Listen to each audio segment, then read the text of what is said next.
3, 2, 1. We're back in the Long Island.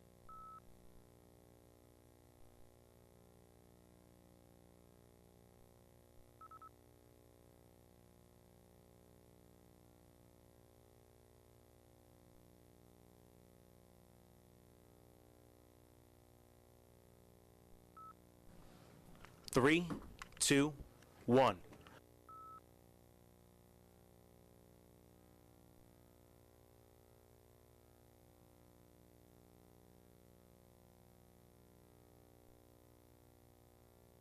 Network. Today's Long Island Ducks game broadcast will begin shortly. Every game this season will be broadcast live on the Long Island Ducks Broadcast Network with high-definition video and audio via Boxcast. Fans can tune into the game on the Ducks' official Facebook page and YouTube channel, as well as the team's official website, liducks.com. Thank you for tuning in, and stand by for complete coverage of today's game. Long Island Ducks season ticket packages are on sale now. Enjoy the best savings and most benefits available to cheer on your hometown team. 10-game mini plans are also on sale and offer fans the same great seats for 10 games throughout the season, as well as many other exciting opportunities. To find out more information and secure your seats, please call 631-940-3825 during normal business hours. The Bethpage Ballpark box office is now open for individual ticket sales, and box office hours are Monday through Friday from 10 a.m. to 6 p.m. and Saturday from 10 a.m. to 2 p.m. Fans can also purchase their tickets by calling 631-940-TIXX or by visiting liducks.com and clicking on the tickets icon. The Ducks offer many packages available for groups with as little as 25 people to as many as 2,000. We offer block seating, pregame and in-game picnics, luxury suites, the exclusive Smokin' Owl's party deck, and so much more.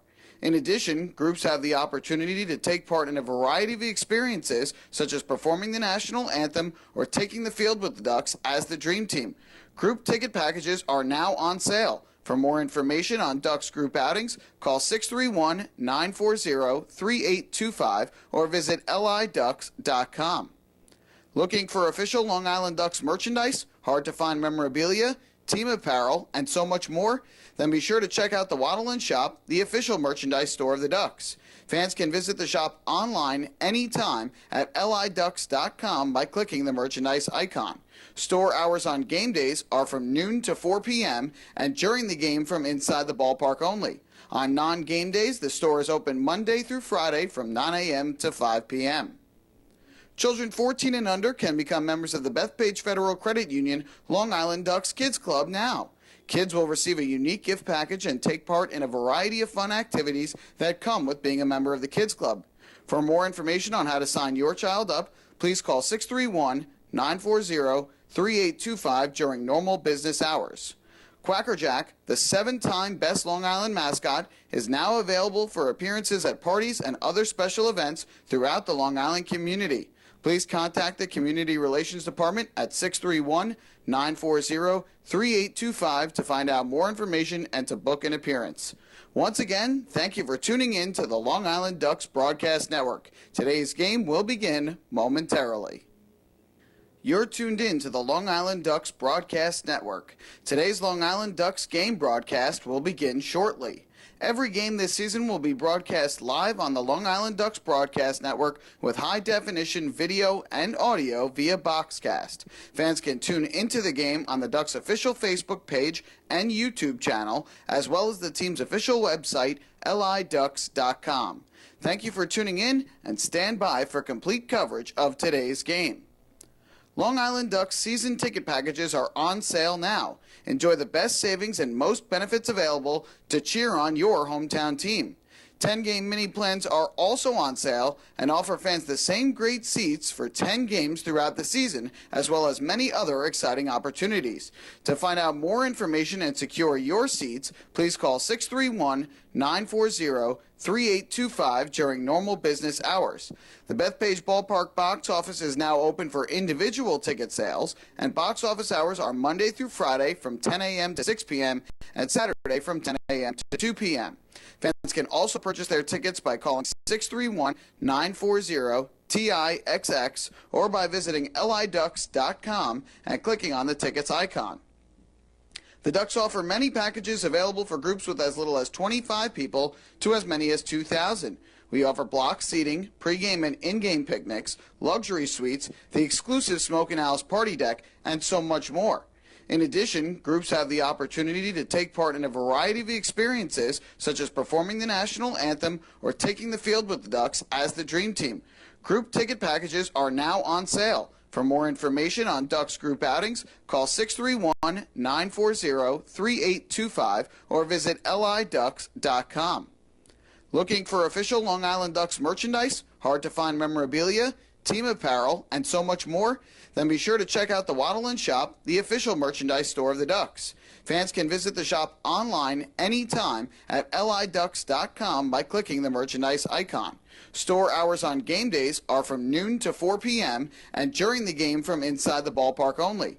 On non-game days, the store is open Monday through Friday from 9 a.m. to 5 p.m.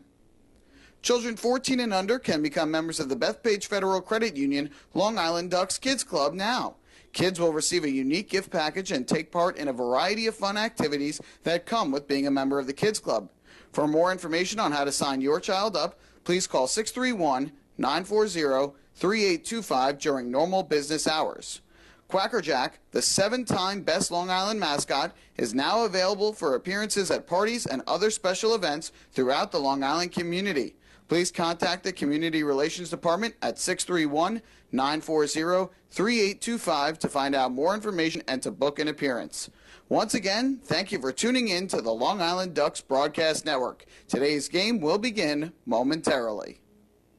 You're tuned in to the Long Island Ducks Broadcast Network. Today's Long Island Ducks game broadcast will begin shortly.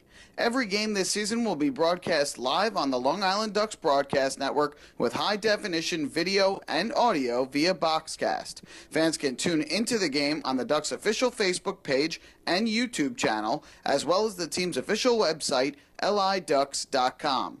Thank you for tuning in, and stand by for complete coverage of today's game. Long Island Ducks season ticket packages are on sale now. Enjoy the best savings and most benefits available to cheer on your hometown team. 10-game mini plans are also on sale and offer fans the same great seats for 10 games throughout the season, as well as many other exciting opportunities. To find out more information and secure your seats, please call 631-940-3825 during normal business hours. The Bethpage Ballpark box office is now open for individual ticket sales, and box office hours are Monday through Friday from 10 a.m. to 6 p.m. and Saturday from 10 a.m. to 2 p.m.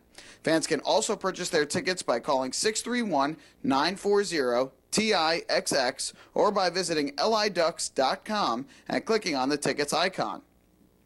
The Ducks offer many packages available for groups with as little as 25 people to as many as 2,000. We offer block seating, pregame and in-game picnics, luxury suites, the exclusive Smoke and Owls party deck, and so much more. In addition, groups have the opportunity to take part in a variety of experiences, such as performing the national anthem or taking the field with the Ducks as the Dream Team. Group ticket packages are now on sale. For more information on Ducks group outings, call 631-940-3825 or visit liducks.com. Looking for official Long Island Ducks merchandise, hard-to-find memorabilia, team apparel, and so much more? Then be sure to check out the Waddle & Shop, the official merchandise store of the Ducks. Fans can visit the shop online anytime at liducks.com by clicking the merchandise icon. Store hours on game days are from noon to 4 p.m. and during the game from inside the ballpark only. On non-game days, the store is open Monday through Friday from 9 a.m. to 5 p.m. Children 14 and under can become members of the Bethpage Federal Credit Union Long Island Ducks Kids Club now. Kids will receive a unique gift package and take part in a variety of fun activities that come with being a member of the Kids Club. For more information on how to sign your child up, please call 631-940-3825 during normal business hours. Quacker Jack, the 7-time Best Long Island mascot, is now available for appearances at parties and other special events throughout the Long Island community. please contact the Community Relations Department at 631-940-3825 to find out more information and to book an appearance. Once again, thank you for tuning in to the Long Island Ducks Broadcast Network. Today's game will begin momentarily. This is Long Island Ducks baseball. Justin Davies at the plate, the winning run at third. Crowd going nuts. Swung on, bouncing ball left side, off the mitt, up third baseman Brad Strauss. Here comes Willie Rodriguez. Justin Davies has done it again. The Ducks are one flag away from the championship. Jason Johnson makes the catch. He makes the catch, and the Long Island Ducks have swept the Camden River Sharks. They are the 2004 Atlantic League champions. Going back is Adam Bailey. He settles under it. He makes the catch! Adam Bailey makes the catch! And for a second straight year, the Atlantic League trophy will reside on Long Island. The Ducks are the Atlantic League champions. Swinging a ground ball, hit toward short, charging in his lines. He fields, throws to first. The comeback is complete. From 2-0 down in the series, the Long Island Ducks have won 3 in a row at home. And for the 5th time in franchise history, they will head to the Atlantic League Championship Series. And now it's time for the Long Island Ducks pregame show. And a very pleasant good evening and welcome into Bethpage Ballpark. Joe Basile here with you on Long Island Ducks Broadcast Network as tonight the Ducks return home after a road trip up to Connecticut to play host to the Bridgeport Bluefish in a 3-game series. It's just going to be an abbreviated homestand for the Ducks. Just these 3 games before they head back out on the road next week. But it's going to be a nice trip back home after lining up the sweep of New Britain this week. It was a good pitching performance yesterday from Rafael Perez that got the Ducks going. 6 innings of 2-run ball for Perez, though just one of those runs was earned. That coming on a solo home run from Connor Bierfeld. But the Ducks did all their damage in the top of the second yesterday against Anthony Marzi, and that's all they really needed to get them going as they ended up winning 3-2. Give credit to Chinwe Sao for locking down his 5th save of the season with David Artsma still on the shelf. Sao taking over in that closer's role, has been doing himself a nice job there. By the way, it was Giovanni Alfonso, Delta Cleary Jr., and Phelan Lentini, who drove in the 3 runs for Long Island. Speaking of Phelan Lentini, he will lead off for the Ducks today, and he has been much better as of late. He's hitting over 400 in the last week for Long Island, so that's been going better. He's got the average back over the Mendoza line for the first time in what seems like a couple of weeks for Lentini, who's just gotten off to such a slow start this year. But the good news is signs of life coming from the Ducks right fielder as he's starting to turn his season around. Not needing to turn his season around is the starting pitcher for the Ducks tonight. It's the 6th-year Long Island Duck coming off his 50th win as a member of Long Island. It's John Brownell taking the bump for the Ducks tonight. Now 4-0 on the season with a 2.52 earned run average, which is good for 3rd in the Atlantic League. And boy, he just keeps on ticking here in his 6th season on the island. Opponents hitting just 196 against him on this season. He'll be opposed by Corey Reardon of the Bridgeport Bluefish. Reardon 3-2 with a 3.65 earned run average. He's pitched very well for Bridgeport this season, who comes into this game as one of the best offensive teams in the league. Really, it's Lancaster, Bridgeport, and everyone else when it comes to offensive prowess this year. It's just been the pitching that's been Bridgeport's bugaboo this year. They've scored 213 runs, which is good in the top half in the Atlantic League, but they've allowed 214 runs, which is the 3rd most of any team in the league. So we'll see what ends up bending today, if Bridgeport's bats can outbat their pitching, and if the Ducks can keep the offensive momentum that they've started to get going over these last few games, if they can keep that going forward in a positive way here tonight as they close out the first half in the Ferry Cup Series tonight at Bethpage Ballpark with this 3-game series. So we'll take a step aside here on the Long Island Ducks pregame show. When we return, We'll sit down with Long Island Ducks pitching coach Billy Horn. He'll have a couple of things to say about Tim Melville and his outing tying Rich Hill's franchise record along with Mike Lori's for 14 strikeouts in a game. We'll also talk about Rafael Perez's strong outing yesterday and his thoughts on Alfredo Simon, one of the newest members of the Long Island Ducks. That's coming up next on the Ducks pregame show. You're listening to the Long Island Ducks Broadcast Network. Kevin Baez, and you're listening to Ducks Baseball on Long Island Ducks Broadcast Network. Going way back is Joe Holden, and he is looking up, and that one is headed to field 5 at Robert Moses. The waves are gnarly, and the Ducks have tied it at 1. That was another home run for the Ducks. And Duck fans, what's more fun than a home run that helps the Ducks win a game? How about a homer that helps the community win? Chappie's Funeral Home and the Long Island Ducks have once again teamed up for the Chappie's Home Run Challenge. If the Ducks hit 100 homers this season, Chappie's Funeral Home will donate $5,000 to the Quackerjack Foundation. So every time a Ducks hitter goes deep this season, watch for the Chappie's Challenge home run count on the scoreboard. And if we reach 100, we're all a winner. Chappie's Funeral Home, where caring for others is a family tradition. Can't get enough of the Long Island Ducks? Well, now you can get even more inside info on your favorite hometown team through Facebook and Twitter. The Ducks are constantly updating fans through social media with scores, transactions, ballpark promotions, and much more. You can even win great prizes. All you'll need to do is make a free account on Facebook and Twitter, and then visit us at facebook.com/LIDucks and twitter.com/LIDucks. Think you're Long Island's biggest Ducks fan? Get connected now.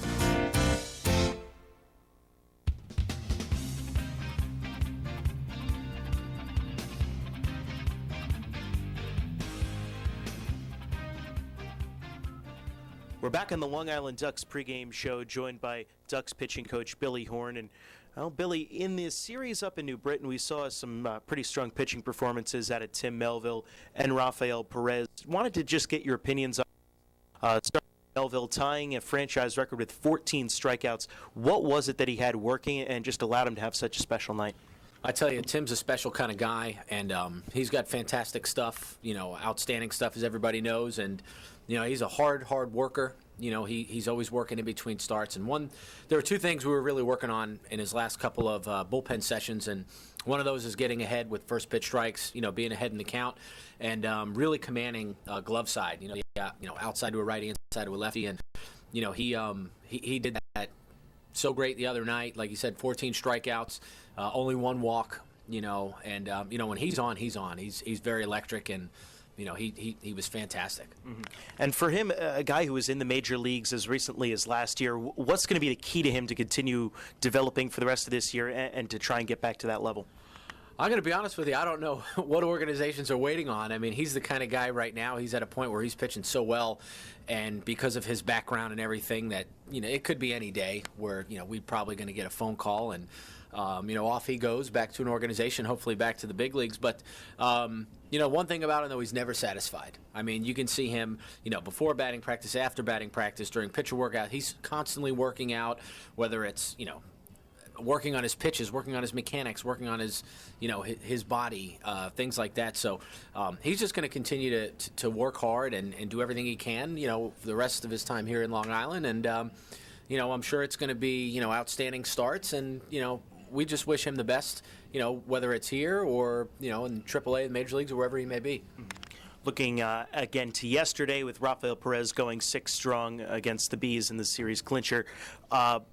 What has it been for him, obviously coming back from the groin injury, the key to him pitching well? It seemed like those first 2 starts were a little bit shaky, but since then he's been as reliable as they come. Oh, yeah, just commanding the strike zone. I think he threw 77 pitches yesterday. I think 55 of them were for strikes. When he's around the zone and again, also being ahead in the count, he's just about as unhittable as anybody, and he's not a guy who's going to come out throw 94, 95 miles an hour, kind of like a Melville. He's probably in that 86, 87, 88 mile an hour range of velocity, but he throws his off-speed pitches for strikes, which is really, really big in this game. Commands both sides of the plate, gets ahead. And very good tempo, So he's another guy, outstanding work ethic, veteran guy who's been around, knows what he's doing, knows what he's trying to accomplish, pitch by pitch and at bat by at bat. So, he's been just as good or better than just about anybody else, not only here but also around the league too. So, we're really excited that he's come around and given us quality leadership on the staff. And for a guy who's spent a lot of his career, especially in the major league level, as a reliever, now being kind of a starter over the last few years, at least, has that matched your expectations with what you thought that maybe you're going to get out of him this year?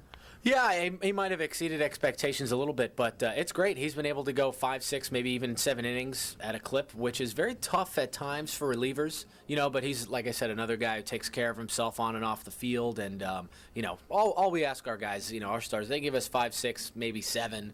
I mean, that's a blessing, and it just, keeps a lot of stress off of the bullpen, and especially for them to perform. And, most of the time our bullpen has come in with a lead, or, we're up by a couple of runs most of the time. So it's been pretty, less taxing on them as well. So it's been helping our ball club all around. It's been great.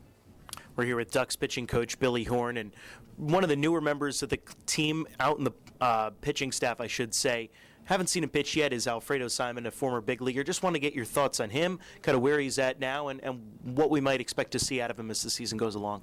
Yeah, big pasta. We're really excited to have him here. He's a Major League All-Star, I believe, in 2015, and just another guy with veteran leadership. He's in tremendous shape right now. He threw about a 50-pitch bullpen a couple of days ago. He's going to throw live to hitters tomorrow, probably about 3 or 4 innings of a simulated game. Mm-hmm.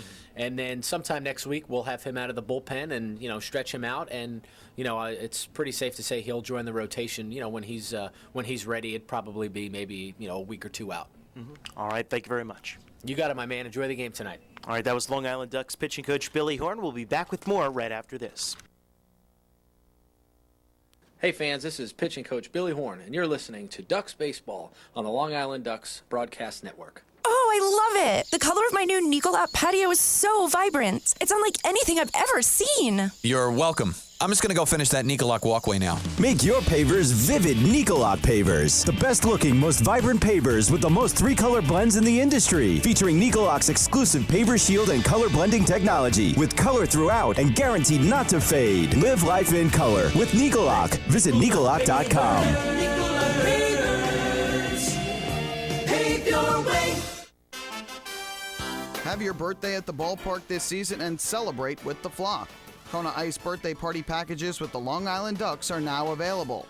Each package includes 10 box seats, a commemorative birthday t-shirt and autographed baseball, a pizza and Kona Ice party in the Hebrew National Picnic area, and so much more. Best of all, the birthday child will stand on the dugout while the entire crowd sings happy birthday. Reserve your party today by calling the group sales department at 631-940-3825. Kona Ice birthday parties with the Long Island Ducks, a once-in-a-lifetime experience. Family fun every time. Beautiful evening for baseball. Big action every time. He reaches up, it's gone! Great value every time. And the Ducks have won it 7-1. The Ducks schedule is loaded with new promotions this season, and with an average ticket price of just $10 and free parking, there is no better value on Long Island. For game times and tickets, visit liducks.com. Long Island Ducks Baseball. Good times every time.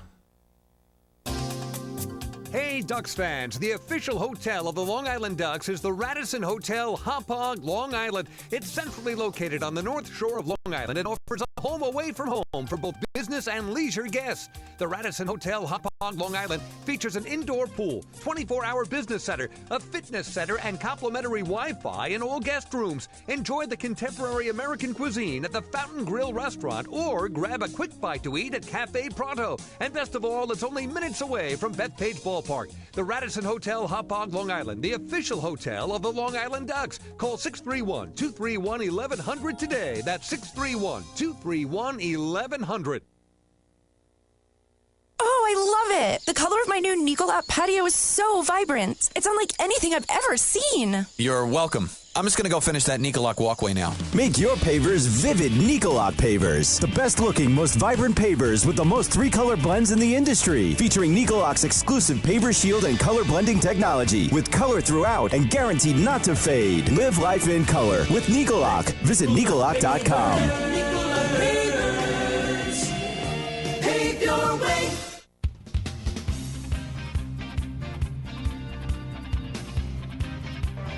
Welcome you back to Bethpage Ballpark. Joe Basile here with you this evening as the Long Island Ducks getting set to take on the Bridgeport Bluefish. Let's take a look around the Atlantic League today as take a look at some of the out-of-town games going on. The Lancaster Barnstormers take on the York Revolution. It's a 6:30 scheduled start there. No update quite yet. They're a couple of minutes behind schedule in York tonight. Somerset and New Britain, the same deal up in Connecticut at New Britain Stadium as the Bees are hosting the Patriots.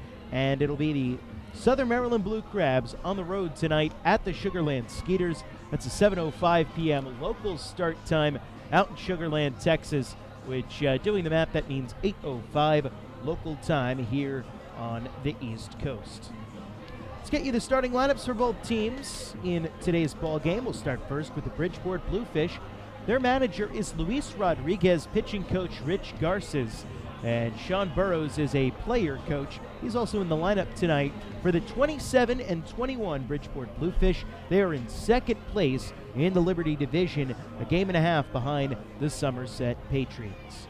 Luis Hernandez leads it off for the Bluefish. He'll play shortstop, while Darby Myers is the center fielder, batting second. Jose Cuevas is at third base, batting third, while Sean Burrows is the DH today, and he bats cleanup. Jose Heel is the catcher. He'll bat fifth, while Daniel Fields patrols left field and bats sixth.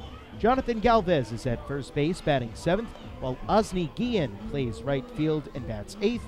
And Angel Rosa rounds out the lineup, batting ninth and playing second base. Corey Reardon is on the mound, and John Brownell is ready to roll for the Long Island Ducks here tonight. The Ducks in their clean home white uniforms. Green pinstripes running vertically up and down, Ducks written across the chest in orange. Green numerals on the front and back for the numbers. Brownell opts to wear number 7. He also opts to work from the extreme third base side of the rubber. Luis Hernandez digs in. He's a switch hitter, batting from the left-hand side against the righty Brownell, and the first pitch on the way is a breaking ball that is in for a called strike at 6:36 p.m., and we are underway tonight. No balls in his strike. The count here to Luis Hernandez, and the pitch is tapped foul in front of home plate. Get off Hernandez in the batter's box and then rested on the grass just in front of the dish. And so now the count is 0-2. 76 degrees and a couple of white puffy cumulus clouds overhead tonight. Just an absolutely picturesque day for baseball. Should I say evening? The 0-2. Breaking ball misses low and inside off the gear of Berg, and it rolls over towards the Bluefish dugout on the third baseline. Count now 1-2 to Hernandez. .267 hitter on the season, .317 on base percentage. 5 for 5 in stolen base attempts is the former big leaguer Luis Hernandez. Now the 1-2. Breaking ball did miss by much inside, and the count now even up, 2 balls and 2 strikes.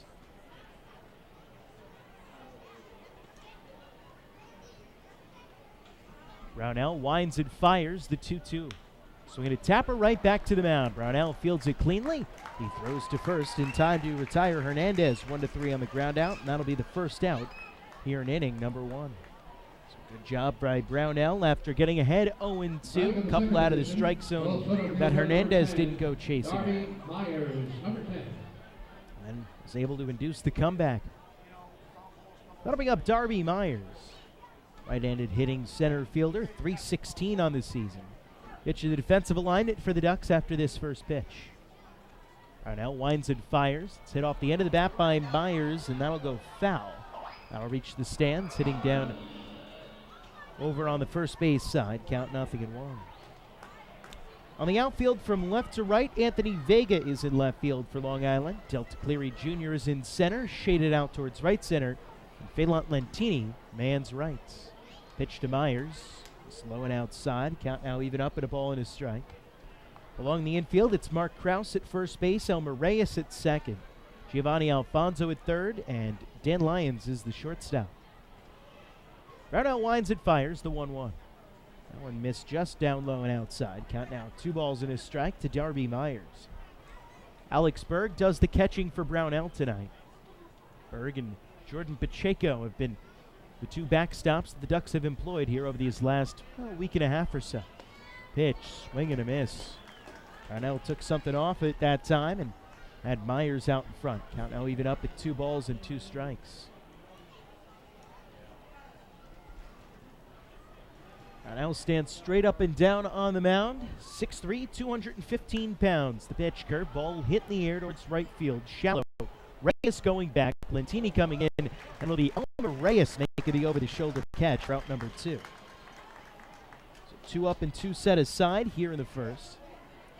As Brownell stood the first 2 batters without much incident. I'm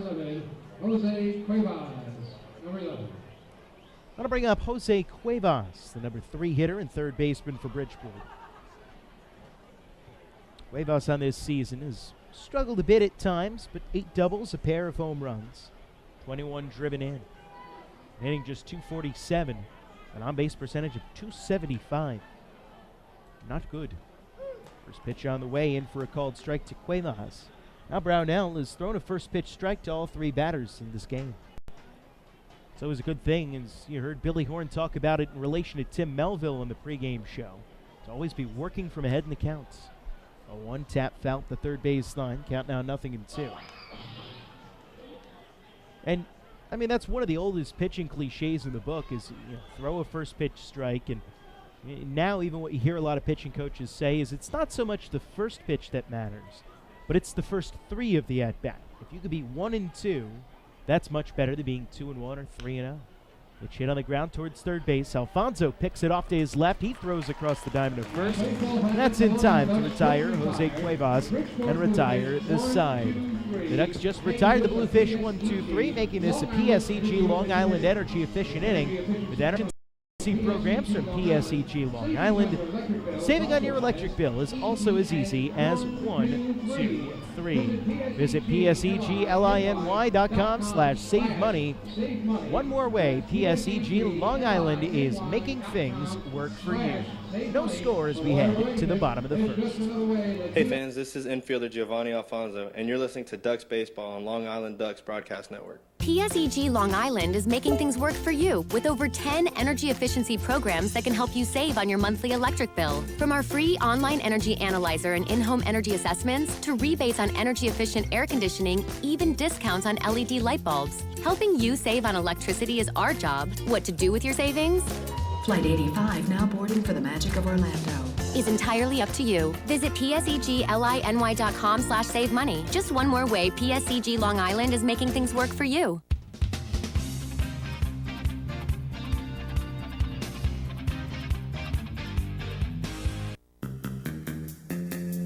Take your group out to the ball game this season and enjoy all the fun of Ducks baseball at discounted prices with the picnic area, luxury suites, the Smokin' Owl's party deck, and so much more. Bringing your group to the game will be an unforgettable experience. The Ducks even offer opportunities to sing the national anthem, serve as the Ridgewood Savings Bank color guard, be the Nicolak Dream Team, put on a pregame performance, or shag fly balls during Ducks batting practice. To book your outing today, call 631-940-3825 and ask for the group sales department. Long Island Ducks Baseball. Good times every time.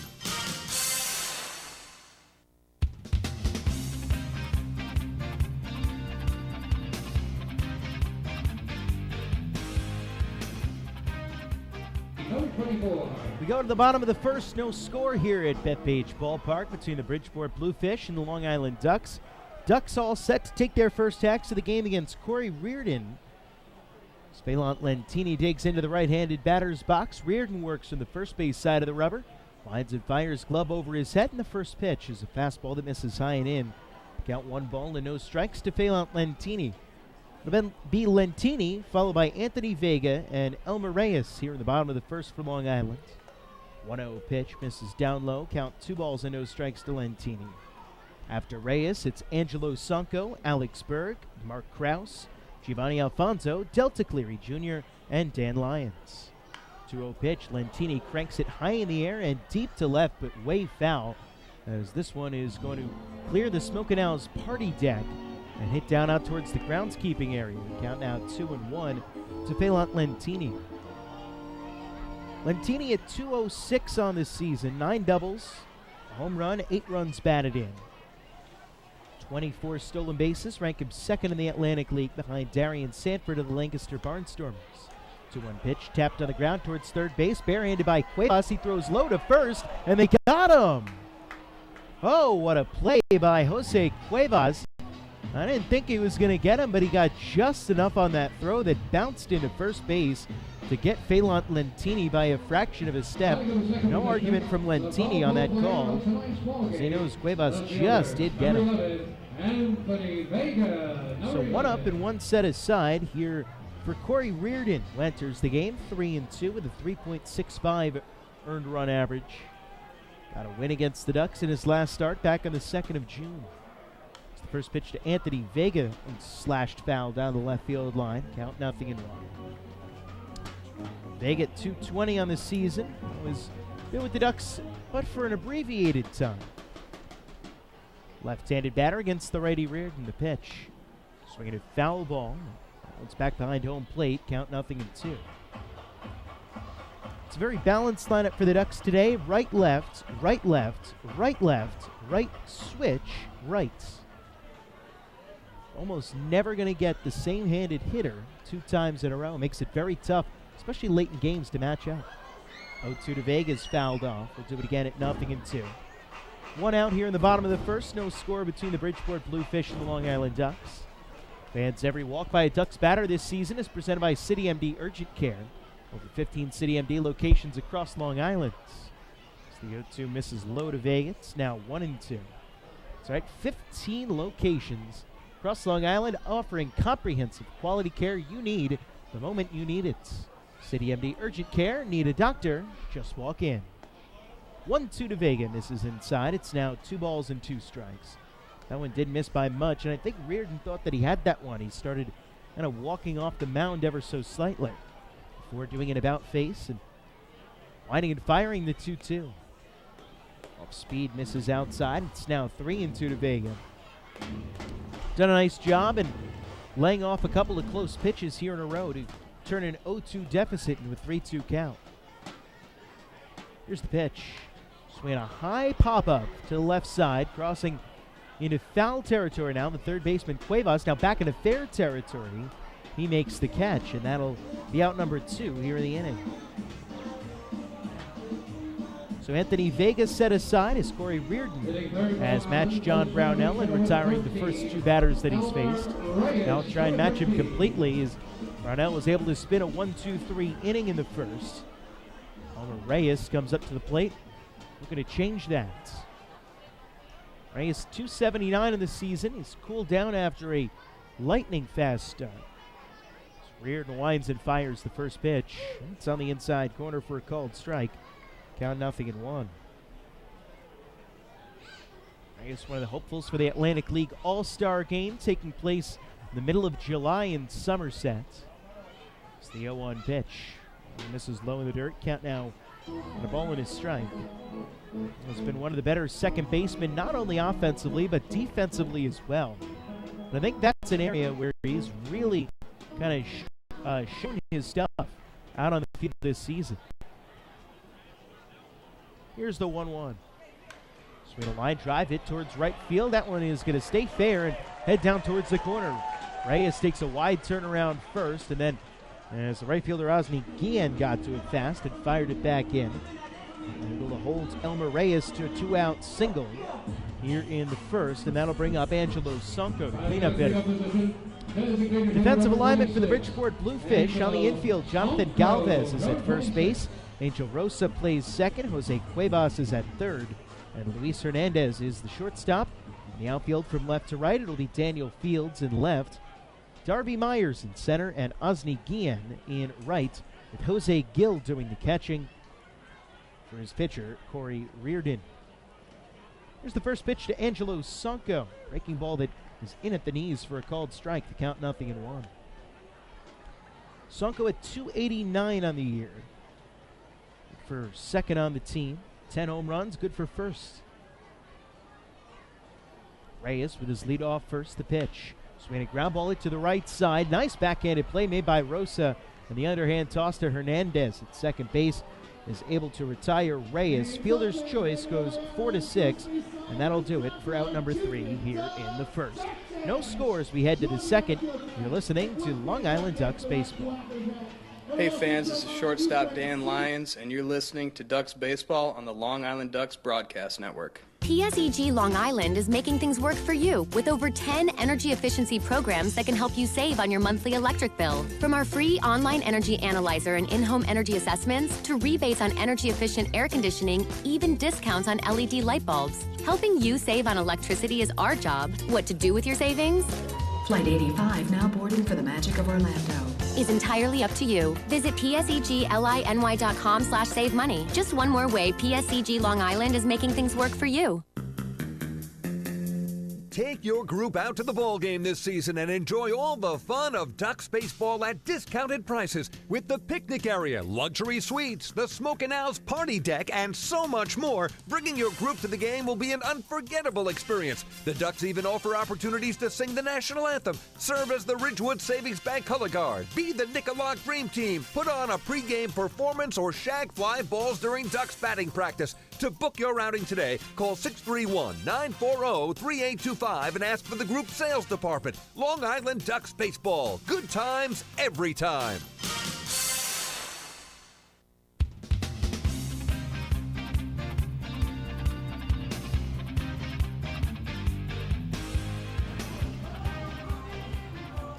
We go to the top of the second inning. No score here at Bethpage Ballpark. The Ducks Health Report is brought to you by Island Shore Physical Therapy, the official therapists of the Long Island Ducks. David Ardsma still listed as day-to-day, but we did throw today, and feeling from Kevin Baez, the manager, is that he is close, so he should be back. Hope is in a couple of days. Tyler Wilson is still out for the time being in the protocol. As far as we know, that is the Island Shore Physical Therapy Health Reports for the Long Island Ducks. We'll bring up Sean Burrows, Jose Gill, and Daniel Fields for 5 and 6 of the Bridgeport lineup against John Brownell. Again, no scores. We play here in the top of the second inning. The former Duck and former Major Leaguer Burrows digs in for the left side. First pitch from Brownell, in for a called strike. Count 0-1. Burrows having himself a nice year with Bridgeport. .349 batting average, which is good for first in the Atlantic League. Here's the 0-1. On the outside corner for a called strike. The count 0-2. Burrows was involved in a pair of trades between these two teams. First being traded to the Ducks in 2015 midseason. Then the Ducks traded him right back last year in 2016. As the 0-2 misses outside. Count now 1 ball and 2 strikes. Burrows played from 2002 to 2012 in Major League Baseball. Time one of the highest regarded prospects in all the games. 1-2 is grounded foul up the first base line. Do it again at 1-2. Burrows, back in 1998, was the 9th overall pick of the MLB draft, which does start next week. Always one of those fun events. It's been on TV now for about only 10 years. And it just keeps getting bigger and bigger every year. As Burrows grounds the pitch past a diving Reyes and into right field for a base hit.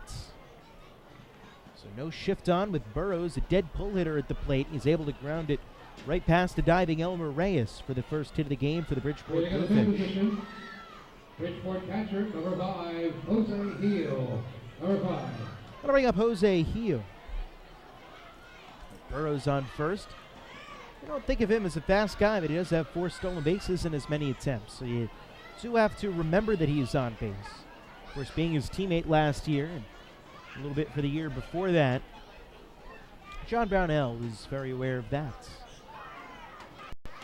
Working out of the stretch for the first time today, Brownell delivers the first pitch to Heel, who squares around to bunt and pulls it back and watches it go outside for a ball. Count 1-0. But Burrows, drafted by the San Diego Padres in '98, 9th overall pick. And the interesting thing with that is it was down in Burrows, a native of Long Beach, California, was committed to play baseball at USC. 1-0 pitch misses outside. Count now 2 balls and no strikes to Heel. That time he wasn't squaring around a bunt. But he ended up passing up the baseball scholarship to USC to go pro. He's carved himself out a nice professional career. Here's the 2-0 from Brownell. Swing a ground ball hit up the middle under the glove of Brownie and into center field for a base hit. Burrows will go station to station and stop at second base as Stilt Cleary Jr. gets to it fast and gets it back into the infield. And that'll bring up Daniel Fields with runners on first and second. Nobody out here in the top of the second. No score to the Long Island Ducks to the Bridgeport Bluefish. But for Burrows, that decision to go pro as opposed to going to college is one that a lot of guys face coming out of high school when they get drafted by these teams, because baseball is unlike the way that they run their draft. It's unlike the NFL and it's unlike the NBA. First pitch on the way from Brownell, swung on and missed by Fields to count 0-1. And it's unlike that in the way that, yes, you can get drafted out of high school, but then is where it gets a little funky. Because if you go to a 2-year school, a junior college, which you see a lot of guys end up doing, a lot of very talented guys at that, you're eligible to be drafted after your freshman or sophomore year. However, as Brownell winds and fires the pitch, it's on the outside corner for a strike. The count now 0-2 to Fields. However, you can also choose to go to a 4-year school, which is what a lot of guys do as well. But if you do that, you're not eligible to be drafted until after your junior year. And then you can be drafted after your junior or senior year. Brownell set the 0-2 pitch. That is on the outside corner, strike 3 call. Fields goes down looking. That's the first strikeout of the night for John Brownell with the first out here in the second inning. Runners remain on first and second. It's Burrows on second, Gill on first. 1 out now here in the top of the second inning with no score. Jonathan Galvez coming up to the plate. So that's why you see a lot of times junior college baseball is bigger than junior college sports in, any other sports. As you see those guys looking to try and get drafted quick again. As Galvez watches the first pitch sail high and outside, the count 1-0. John Brownell was one of the guys who went to a junior college before transferring to the University of Oklahoma. Selected by the Phillies in 2006, originally went to Butler County Community College. 1-0 in for a strike. It's now 1-1. He's drafted by Colorado out of Butler County Community College in 2004 in the 47th round of the draft. It's a round that doesn't exist anymore now. It only goes to 40. That was taken in the 27th by the Phillies in 06. 1-1 pitch, breaking ball in for a strike to Galvez, and the count now 1-2. Burrows lead off second, Gill off first. No score here in the top of the second. 1 out, Brownell a strike away from making it 2. The ground ball could get him out of the inning. Here's the pitch. Swing and a miss. He struck him out. Back-to-back strikeouts for John Brownell. He is trying to pitch himself out of this jam. He's done a nice job of it so far. That'll bring up Osni Guillen. Left-handed batter. An opportunity with a man in scoring position to break a scoreless tie here in the top of the second with Brownell trying to pull a Houdini act and get out of this jam. There's runners on first and second with nobody out. Now there are 2 after the back-to-back strikeouts. Guillen, just like his dad, wears number 13 on his back. Of course, the son of Ozzie Guillen, longtime major leaguer and then manager on the major league level, as the first pitch misses outside to count 1-0. Guillen, of course, won the World Series in 2005 as the skipper of the Chicago White Sox. Broke his streak for the White Sox. I want to say 88 years. 1-0 is fouled back off the catcher's mask of Alex Berg. Will go to the backstop. Count now even up at a ball in his strike as Berg got a couple of extra seconds to recuperate after taking that foul ball off the mask. But yeah, a lot of guys are going to see their dreams come true next week during that MLB draft. And again, like I said, there's a lot of conflicting opinions about what ball players should do when they're drafted out of high school. Depending on what round you get drafted in, some say if the money's good, go for then. If it's not, go to college. So the 1-1 is swung on and missed by Guillen. Good breaking ball by Brownell. Count 1-2. A lot of guys say to just sign, just go. I'm in that camp. Because you never know if you're going to get another opportunity. You can get hurt, you get disappointed at the collegiate level, and never get drafted again. I've seen that happen to too many guys in just a couple of years working in college baseball. To know the risks involved. 1-2 pitch, tapped over the mound, over the glove of Brownell, and into center field for a base hit. Burrows lumbers around third as Cleary Jr. gets it back into the middle of the diamond. Going first to third on the play is Jose Heel. And it's an RBI single for Ozzie Guillen. And the Bridgeport Bluefish take a 1-0 lead. Taking the ninth position for the Bluefish, the second base on the side, Angel Rosa. I'll bring up Angel Rosa, the number 9 hitter and second baseman for Bridgeport. Runners on first and third, 2 outs. Now 1-0 lead for the Bluefish.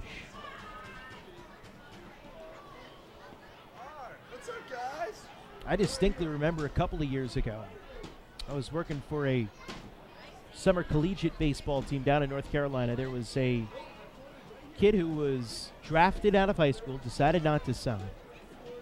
The first pitch is in for a called strike to Angel Rosa. Counts 0-1. He decided to go to college at Kennesaw State. And his first 2 years at Kennesaw State, this kid just absolutely raked. He was a 330, 340 hitter as a freshman sophomore. But then his junior year, he had a bad year. It's the 0-1 hit on the ground at third. It eats up Alfonso, stays with it, but he has no play. Coming in his score from third is Jose Heel. And Bridgeport leads it 2-0. We'll wait and see if they call that one a hit or an error. And it appears as if they've now given an error to Giovanni Alfonso on the play to allow Heel to score. No RBI for Rosa as he reaches on the E5. Ozzie Guillen heads on down to second base. I'll bring up Luis Hernandez. 2-0 Bridgeport. Runners on first and second. 2 outs here in the top of the second. Brownell's first pitch to Hernandez. Tapped on the ground out towards second base. Reyes gobbles it up. He throws on to first in time, and that will retire the side. But Bridgeport strikes for 2 runs. Just one of those was earned, though, on 3 hits. There was 1 error, and they leave 2 on base here in the second. We go to the bottom of the second. It's 2-0 in favor of the Bluefish. Hey fans, this is infielder Cody Puckett, and you're listening to Ducks Baseball on the Long Island Ducks Broadcast Network. Can't get enough of the Long Island Ducks? Well, now you can get even more inside info on your favorite hometown team through Facebook and Twitter. The Ducks are constantly updating fans through social media with scores, transactions, ballpark promotions, and much more. You can even win great prizes. All you'll need to do is make a free account on Facebook and Twitter, and then visit us at facebook.com/LIDucks and twitter.com/LIDucks. Think you're Long Island's biggest Ducks fan? Get connected now. Going way back is Joe Holden, and he is looking up, and that one is headed to field 5 at Robert Moses. The waves are gnarly, and the Ducks have tied it at 1. That was another home run for the Ducks. And Duck fans, what's more fun than a home run that helps the Ducks win a game? How about a homer that helps the community win? Chappie's Funeral Home and the Long Island Ducks have once again teamed up for the Chappie's Home Run Challenge. If the Ducks hit 100 homers this season, Chappie's Funeral Home will donate $5,000 to the Quackerjack Foundation. So every time a Ducks hitter goes deep this season, watch for the Chappie's Challenge home run count on the scoreboard. And if we reach 100, we're all a winner. Chappie's Funeral Home, where caring for others is a family tradition.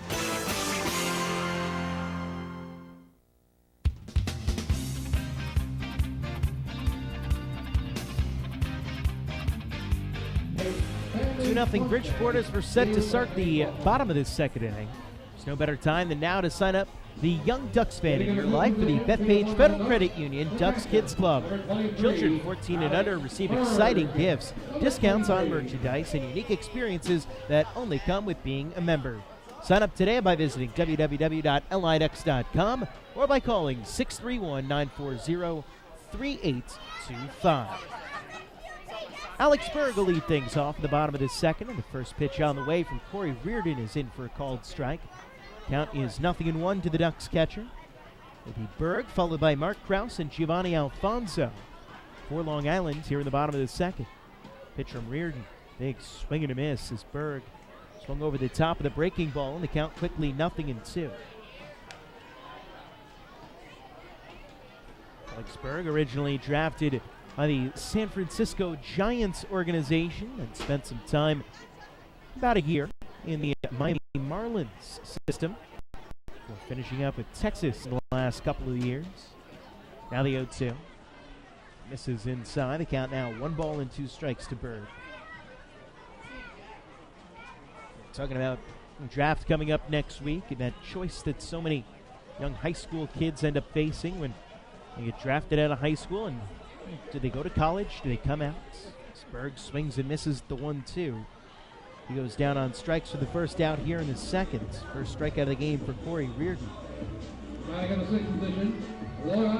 Bring up Mark Krause. Mark Krause, number 34. I was talking about a guy I knew, played at Kennesaw State after he'd been drafted by the Minnesota Twins, the 38th round of the 2013 draft out of high school. Had two really good years, his freshman and sophomore year, then fell off to the tune of going from a 340 hitter to a 230 hitter. First pitch to Krause is in for a called strike. Count 0-1. But he was dealing with some injuries that year, and hope that his strong first 2 years in college were going to be enough for him to be able to still get drafted. Pitch swung on a miss by Krause. Count 0-2. I think he even made a super regional with Kennesaw State, but at the end of the day, draft day number 1 came and went. Nothing. Day 2, nothing. Day 3, still nothing. It's the 0-2 to Krause, misses low. Count now 1-2. And he was very upset that he had not been drafted. He still had another year of eligibility after his senior year to get drafted. Krause hits one off the end of the bat, high and deep towards left center field. Going back his fields, he's got it lined up. And he makes the catch in front of the scoreboard for out number 2 here in the second. 2 up and 2 set aside for Reardon here in the second. Coming up, Giovanni Alfonso. But basically, the point is that you never know what's going to end up happening if you get drafted.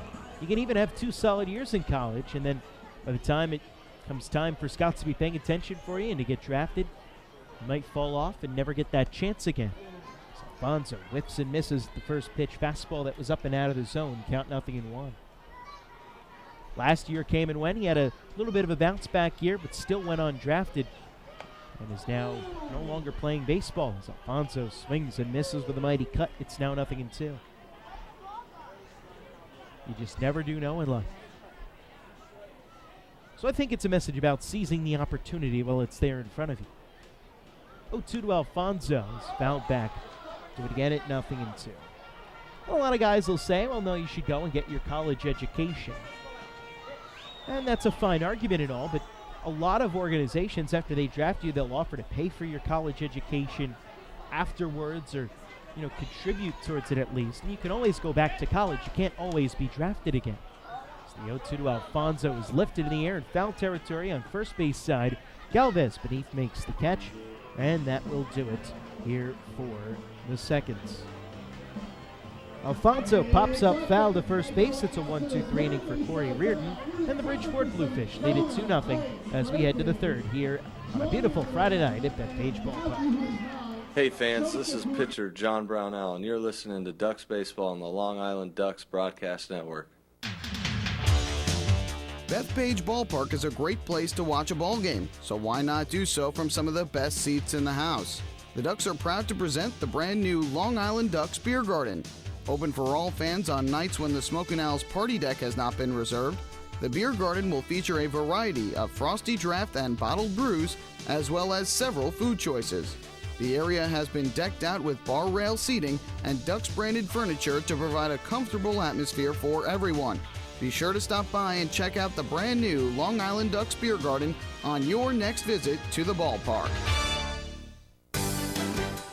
Long Island's Ford Giant is celebrating its 60th year anniversary. Stop by Sayville Ford to check out their state-of-the-art showroom featuring enclosed service drives, luxurious customer lounge, and a larger selection to choose from. Get giant savings on hundreds of new and used vehicles in stock. Sayville Ford's 60th anniversary celebration is going on now. Visit SayvilleFord.com or download the Sayville Ford app today to learn more about Sayville Ford's 60th anniversary savings. Call 631-589-4800 today.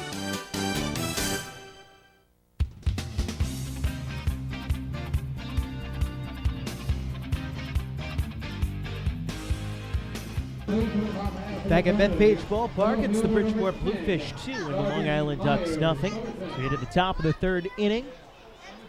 New York Sports Day is one of the largest independent New York sports news sources out there. For coverage of the Long Island Ducks, Mets, Yankees, Major and Minor League Baseball, football, basketball, hockey, and soccer, visit www.nysportsday.com. New York Sports Day, your independent Gotham sports news source. Darby Myers leads it off against John Brownell. The first pitch is a breaking ball that misses low and outside. Count 1 ball and no strikes to Myers. Myers 0 for 1 today, popped up to second base his first time up back in the first inning.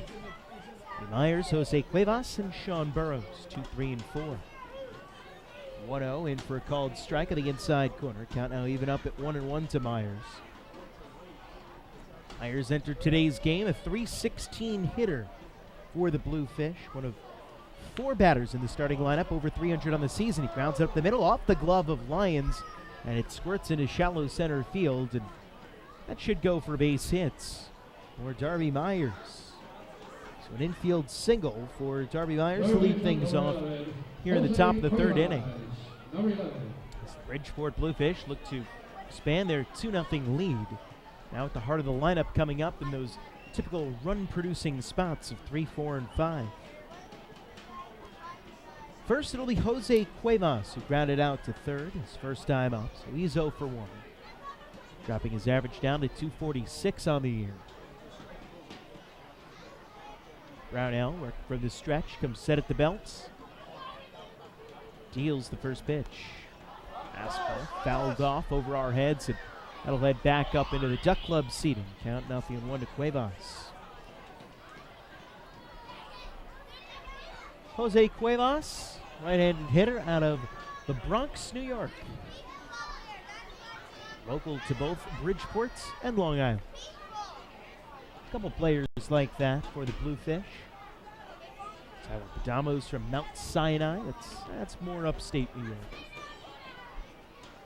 As timeout is called here by Cuevas as Brownell just had gone into his pitch. Also we got Brian Moran out of Rye, New York. Danny Borales from Rocky Point. A lot of New York connections on this Bridgeport roster. Of course, Bridgeport's right there in southwestern Connecticut. Pitch. And this is low, and the count now 1-1 to Cuevas.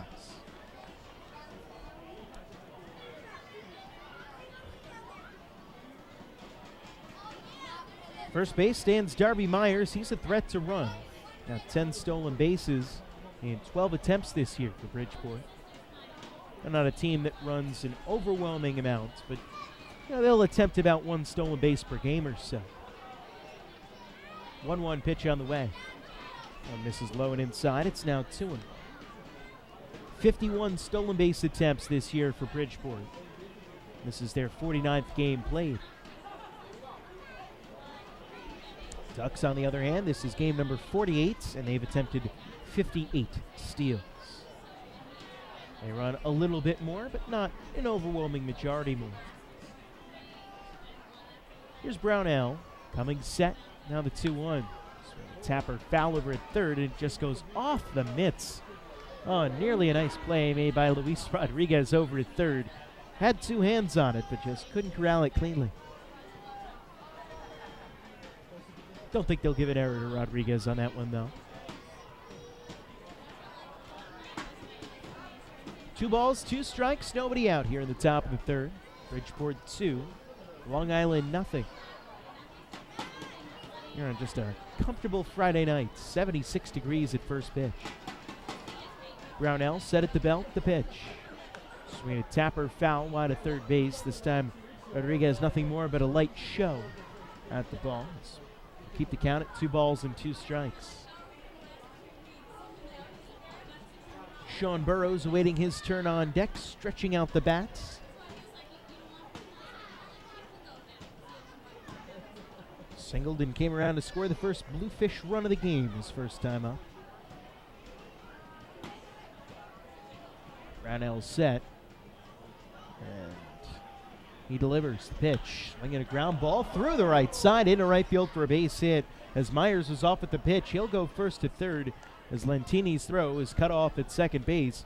And it's runners on the corners. Early trouble again here in the top of the third for John Brownell, as the Bluefish have been touching him up a little bit here in this outing.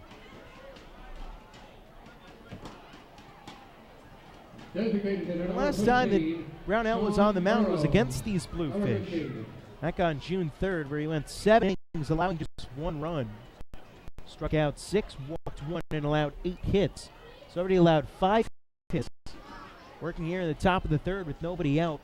2 runs home. Both coming home in the seconds, although one of those was an unearned run against Brown. So here's Burrows with runners on the corners and a dangerous situation here for John Brownell.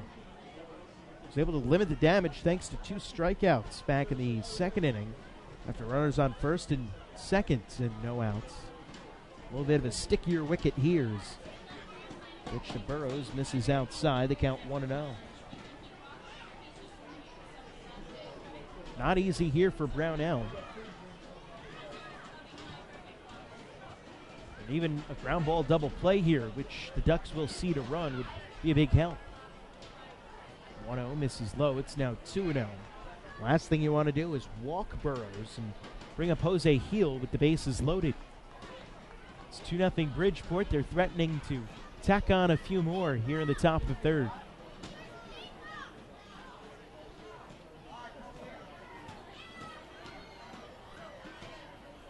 Brownell set at the belt, and now the pitch.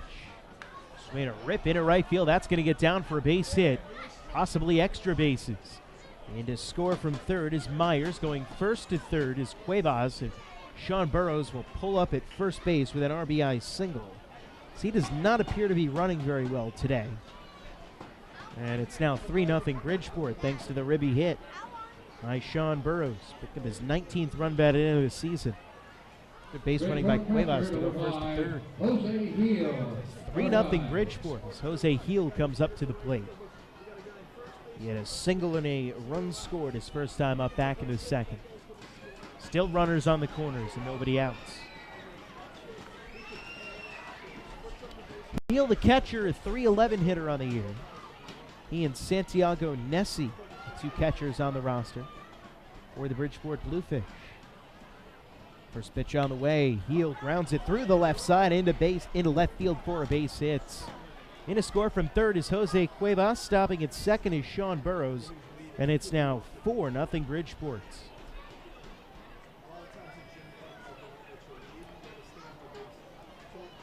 Just like that, the wheels starting to come off the welcome wagon for John Brownell. 4 straight hits to get things going here in the third. I don't know if he's just telegraphing his pitches or what's going on, but Bridgeport seemingly not fooled by anything that Brownell's throwing out there. And that's going to bring Billy Horn out to the mound for a pitching visit. This will be the first charge timeout for the Ducks in this game. Of course, they'll have 3 trips to the mound during the game to not make a pitching change or to change up signs. Part of the pace of play initiative here in the Atlantic League.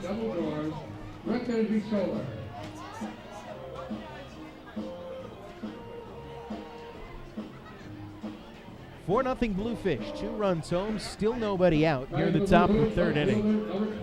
Runners on first and second. It's Burrows on second and Heel on first. They each had RBI singles in this inning as Daniel Fields comes up to the plate. First pitch on the way. Foul ball at home plate. This goes back to the backstop. The count 0-1 to the left fielder Fields. Fields took a called third strike his first time out. That was back in the second. One of 2 strikeout victims for John Brownell tonight. The other stands on deck with Jonathan Galvez. The 0-1 for Brownie. This is low and outside. Count now even up at 1 ball and 1 strike. Which is not missing by much for Brownell.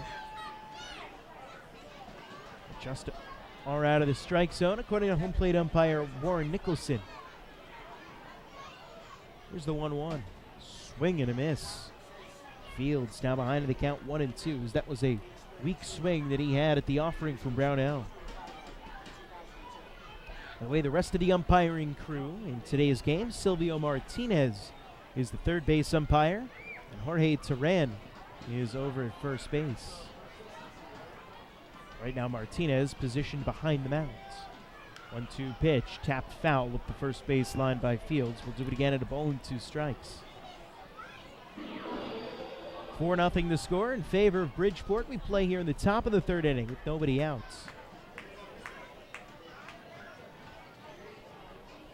Runners on first and second for Bridgeport. They're in their camouflage jerseys today with fish written across the chest, though you'd be hard-pressed to see it. What with the camouflage? Big navy numbers on the back as the 1-2 misses outside. Now 2-2 to Fields.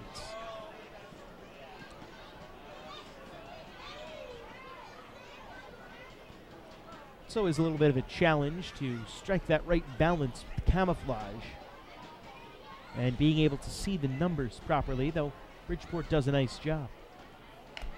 2-2 is golfed out towards second base, picked out of the air by Elmer Reyes. And the runners will retreat back to their bases as Fields lines out to second for the first out here in the third. It heads up play by Reyes to not only snare that line dry, but then look back to second and to first. Make sure that the runners are back. It might have behooved Reyes on that one to maybe purposely drop that ball. He might have been able to get a double play, especially with how slow Burrows runs. But you always want to make sure you get the sure out and not try anything too risky because you never do know. Here's Jonathan Galvez, and he hits the first pitch on the ground at third base. It's picked by Alfonso. Low throw to second, picked by Reyes. Throw to first. Got him. Double play. Not the prettiest double play in the book, but it is effective as it gets Brownell out at the top of the third. But not before Bridgeport scores 2 more runs on 4 more hits. There were no more errors, and there was 1 left on base. We go to the bottom of the third. The score is 4-0 in favor of the Bluefish. You're listening to Ducks Baseball on the Long Island Ducks Broadcast Network. Hey fans, this is outfielder Phelant Lantini, and you're listening to Ducks Baseball on the Long Island Ducks Broadcast Network. Oh, I love it. The color of my new Nicolot patio is so vibrant. It's unlike anything I've ever seen. You're welcome. I'm just going to go finish that Nicolot walkway now. Make your pavers vivid Nicolot pavers. The best looking, most vibrant pavers with the most 3-color blends in the industry. Featuring Nicolot's exclusive paver shield and color blending technology. With color throughout and guaranteed not to fade. Live life in color with Nicolot. Visit Nicolot.com. Pave your way. Have your birthday at the ballpark this season and celebrate with the flock. Kona Ice birthday party packages with the Long Island Ducks are now available. Each package includes 10 box seats, a commemorative birthday t-shirt and autographed baseball, a pizza and Kona Ice party in the Hebrew National Picnic area, and so much more. Best of all, the birthday child will stand on the dugout while the entire crowd sings happy birthday. Reserve your party today by calling the group sales department at 631-940-3825. Kona Ice birthday parties with the Long Island Ducks, a once-in-a-lifetime experience.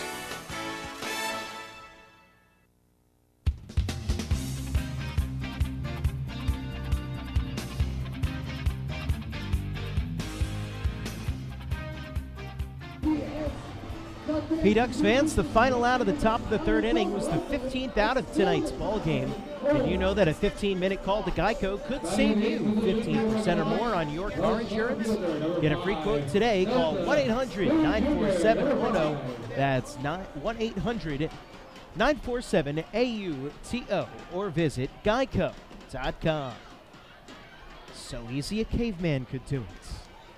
Here's the first pitch to Delta Cleary Jr. Swing and a miss, and the count is 0-1. This is Cleary Jr.'s first at-bat of the game. Being down in the 8-hole tonight. 227 on the season. The pitch. This is outside. The count is now even up at a ball and a strike.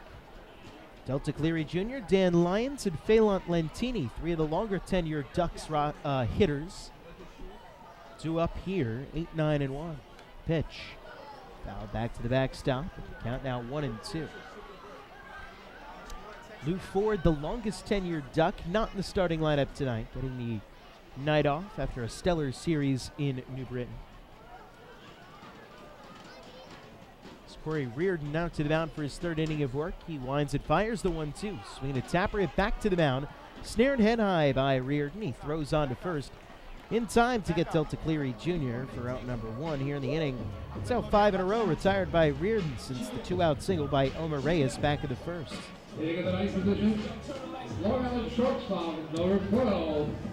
I'll bring up Dan Lyons. Reardon will get a new baseball. Lyons, the average up to about 233 on the season. Another Duck, much like Phelan Lentini in the on-deck circle, who's turned it around after a slower start to the year. The Lions kind of got it all figured out a little bit before Lentini did. Here's the first pitch on the way. Fastball on the outside corner for a strike. Count 0-1. Corey Reardon's next pitch will be number 34 the night for him. Right-hander, lines it, fires. This is low, and the count now even up at 1-1 to Dan Lyons. Ducks with just the one base runner in the game. That was Elmer Reyes with a 2-out single back in the first inning. 1-1 pitch. Misses inside. The count now 2-1 to Lyons. Corey Reardon in his 10th professional season, a 31-year-old from Killingworth, Connecticut. Reached as high as AAA in his affiliated career. 2-1 fouled off by Lyons. Count now 2 balls and 2 strikes. Spent some time in the Rockies organization, did Reardon. Which, hearing that it's pronounced Reardon, might not be how you think it's spelled on first guess, I guess. 2-2 pitch. Just does miss inside. Count out full, 3-2 to Lyons. Reardon is R-I-O-R-D-A-N. Reardon. Here's the 3-2. Swinging a broken bat looper in his shallow right center. Going back to second baseman Rosa. In comes Guillen, and he'll make the catch for out number 2 here in the frame. So Reardon doing a good job of missing barrels of bats for the Ducks. And really, they haven't hit a whole lot hard in today's ball game. How do we got Phelan Lentini? Grounded out to third base his first time up. And that was just a little slow roller that was bobbled a little bit by Jose Cuevas at third. And he threw to first. It was low. Scooped by Jonathan Galvez. It's just in time to get Lentini. Here's the first pitch on the way. On the inside corner for a called strike to Phelan. Count 0-1. Lentini up over the Mendoza line at 2:05 on the season. Awaits the pitch. That's taken for a called strike right down Broadway. Count out 0-2. But for Lentini now at 39 years of age, still going strong outside of the slow starts. 2 misses outside the low. Count now 1-2. The job that time by Jose Heel to try and frame it. Fool Warren Nicholson, but he wasn't biting. Now here's the 1-2 pitch. That one misses low. The count now even up at 2-2 to Lentini. Phelan Lentini, all-time independent baseball leader in stolen bases, triples, hits, and runs. And as he lines one down the right field line, that's going to get down for a base hit. Maybe extras as he rounds first and heads for second. The ball rattles around in the corner, and Lentini will pull up at second base and stay there with a stand-up double. Good job by Lentini to go to the opposite field and dump the ball down the right field line and pull up into second base with a 2-out double here in the bottom of the third inning. Still 4-0 Bridgeport with Anthony Vega now coming up to the plate. A chance for the Ducks to start to chip away a little bit at this deficit and try and start a little bit of a comeback. It was just the second hit of the game for the Ducks against Corey Reardon. So here's Anthony Vega, the Patchogue, New York native. Only 15 to 20 minutes away from here. A little bit further east on Long Island. First pitch to Vega, lined in a right field. That'll get in for a base hit. Lentini being waved around third. Here comes Guillen's throw. It's cut off. Lentini comes in to score, and the Ducks are on the board with an RBI single from Anthony Vega, and it's 4-1 in favor of the Bridgeport Bluefish. First pitch swinging for Anthony Vega, and he just might have even broken his bat from what it sounded like. Was able to dump it into right field in front of Osni Guillen. It comes away with the RBI single. That'll bring up Elmer Reyes. Now the chance to try and keep this 2-out rally going. Vega at first base has got some speed. We'll see if he tries to time up Reardon at all. Ducks haven't had much of an opportunity to see what kind of move Reardon has to first, if any. First pitch to Reyes. Lines this one into center field. Going back is Myers. He's got it lined up, and he makes the catch on the run for out number 3. But the Ducks strike back for a run on 2 hits. No errors, and they'll leave a man on base here in the third. It's 4-1 Bridgeport as we head to the middle innings. You're listening to Long Island Ducks Baseball on the Ducks Baseball Network. Hey fans, this is infielder Elmer Reyes, and you're listening to Duck Baseball on the Long Island Ducks Broadcast Network. M&V Limousines is the official bus company of the Long Island Ducks. Family owned and operated, they've been in the business for over 24 years. M&V Limousines offers coach buses with Wi-Fi and restrooms, party buses, exotic limousines, and also recently acquired Hampton Luxury Liner with regular service from New York City to the Hamptons. They also offer a variety of vineyard tour options. Whether you're looking for transportation for weddings, proms, corporate outings, or long-distance trips, they've got the right vehicle for you. Visit their showroom in Comac or check them out online at mvlimo.com. M&V Limousines and Hampton Luxury Liner, the official bus company of the Long Island Ducks. Family fun every time. Beautiful evening for baseball. Big action every time. He reaches up, it's gone!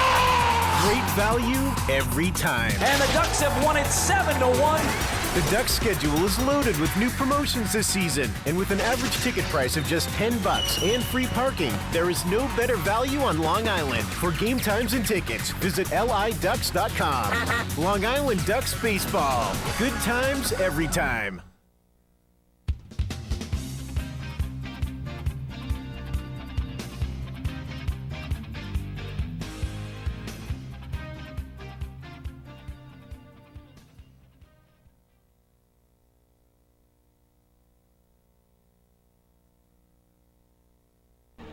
And we'll welcome you back to Bethpage Ballpark. 4-1 the score in favor of the Bridgeport Bluefish as we start play here in the top of the fourth inning.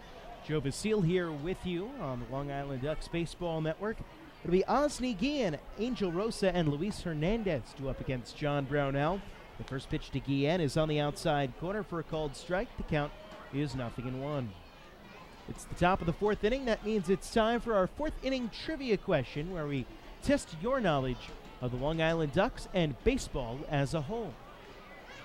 The 0-1 pitch to Guillen misses low. The count now even up at 1-1 strike. Base is empty. Top of the fourth inning. 4-1 Bridgeport's. Nobody out. Question coming here after the 1-1 pitch from Brownell. He winds and fires. It's chopped on the ground out towards second base on 2 long hops. Elmer Reyes fields. He fires on to first in time to retire Guillen 4-3 for out number 1 here in the fourth. That'll bring up Angel Rosa, the second baseman, and bring us to our fourth inning trivia question of the night. On Tuesday, Scooter Gennett of the Cincinnati Reds became the 17th Major League Baseball player to hit 4 home runs in a single game. 17 have hit 4 home runs in a single game. What 2 current Atlantic League players accomplished that feat while playing in the minor leagues? First pitch on the way to Angel Rosa misses upstairs. The count 1 no strikes. We'll have the answer for the fourth inning trivia question in the bottom of the fourth. While you stew on that one, I will give you a hint. Both have Long Island Ducks ties. It's the pitch to Rosa, cranked high and deep down the left field line, but this one will go way foul. About a margin of 20 to 25 feet wide of the left field foul pole. And the count now even up at 1-1 to Rosa. Playing in just his 6th game with Bridgeport this season, reserve infielder, hitting 176 entering play today. 0 for 1 though in this contest.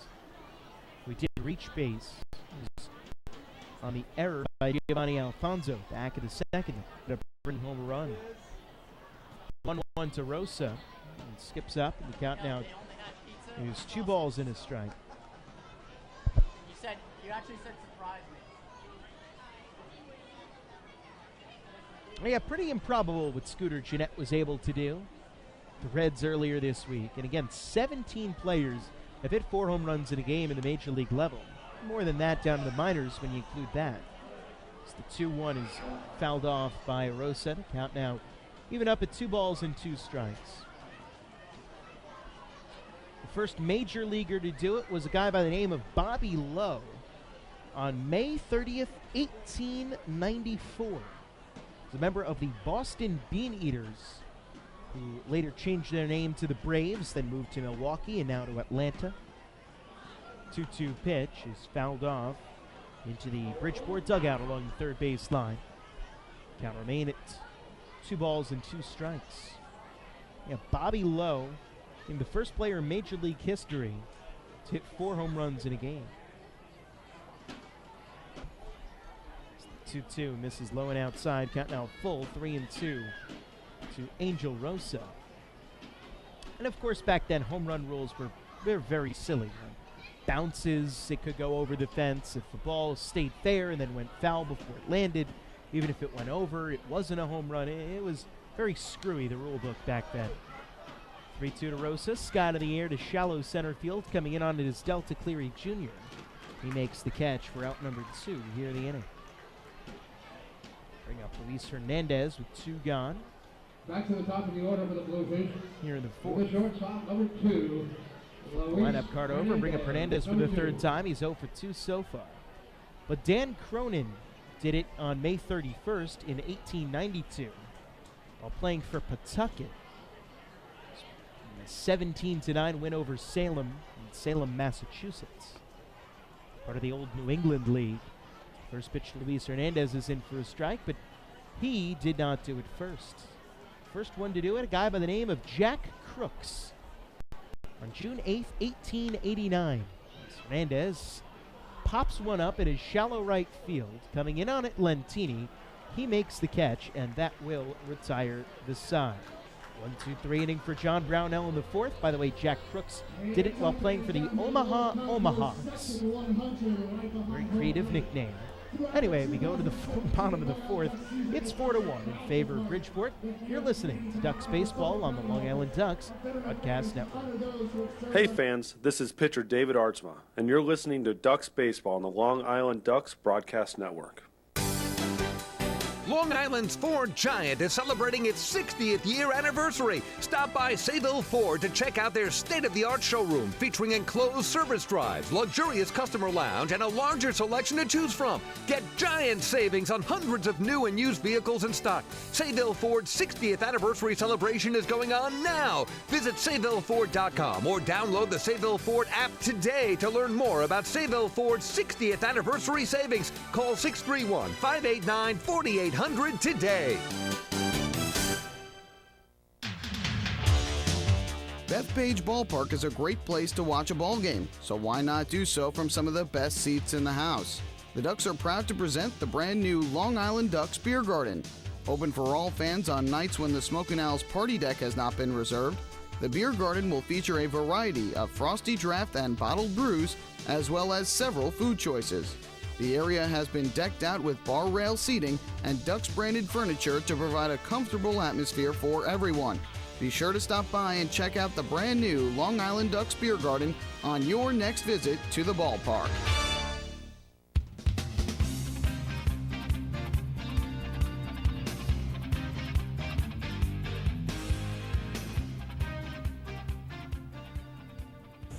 Well, we go to the bottom of the fourth inning here at Bethpage Ballpark as Angelo Sunko will lead things off for the Long Island Ducks.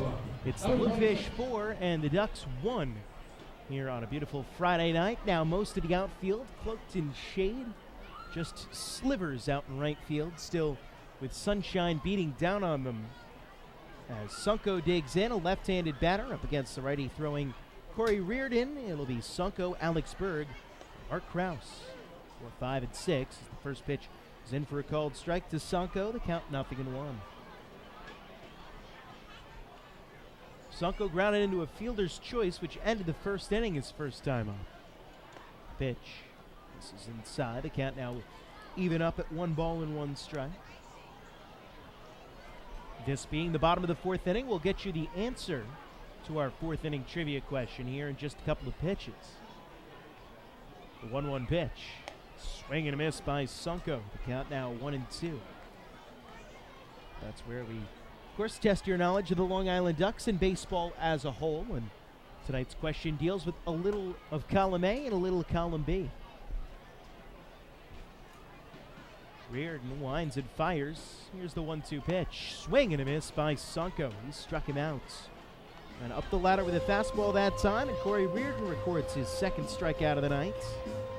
It's out number 1 here in the bottom of the fourth. 4-1 Bridgeport. That'll bring up Alex Berg, the catcher. 23, Alex Berg, number 23. But tonight's fourth inning trivia question was on Tuesday. Scooter Gennett of the Cincinnati Reds became the 17th MLB player to hit 4 home runs in a single game. First pitch on the way to Alex Berg, and for called strike, got 0-1. What 2 current Atlantic League players accomplished that feat of hitting 4 home runs in a game while they were playing in the minor leagues? The 0-1. That bends on the inside for a strike. It's now 0-2 to Berg. And the answer, or rather the hint I should say, was that they both have Long Island Ducks ties. And the answer are a couple of players that, well, the Ducks have seen very recently. The 0-2 pitch. Berg checked his swing. Did he go around on appeal? He did. And Jose Heel will apply the tag to Berg to complete the strikeouts. Back-to-back strikeouts to get things going here in the fourth for Corey Reardon. The most recent of the Atlantic League players to do it was John Griffin, who we just saw up in New Britain playing now with the Bees. But John Griffin, in 2014, while playing with the AA Mobile Bay Bears in the Southern League, went 5 for 6 with 4 home runs and 7 RBIs on the road against the Tennessee Smokies. First pitch on the way to Mark Krause misses outside. Count 1-0 strikes. And what's even more impressive about Griffin doing that is he homered in his last 4 at-bats of that game on May 21st, 2014. As the 1-0 is in for a strike, it's now 1-1 to Krause.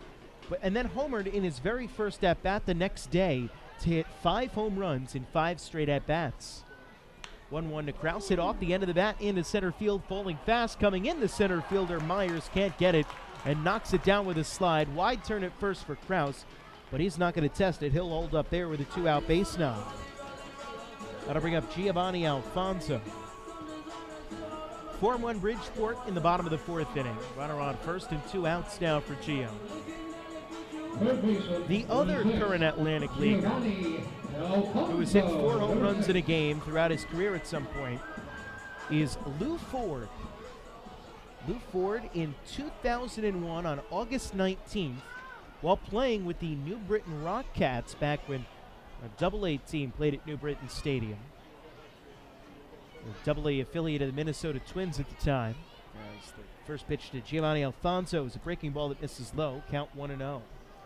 The New Britain Rockcats on August 19th, 2001 at the Binghamton Mets at NYSEG Stadium in Binghamton. 4 solo home runs for Lou Ford. So Lou Ford and John Griffin, the 2 current Atlantic Leaguers, hit 4 home runs in a game.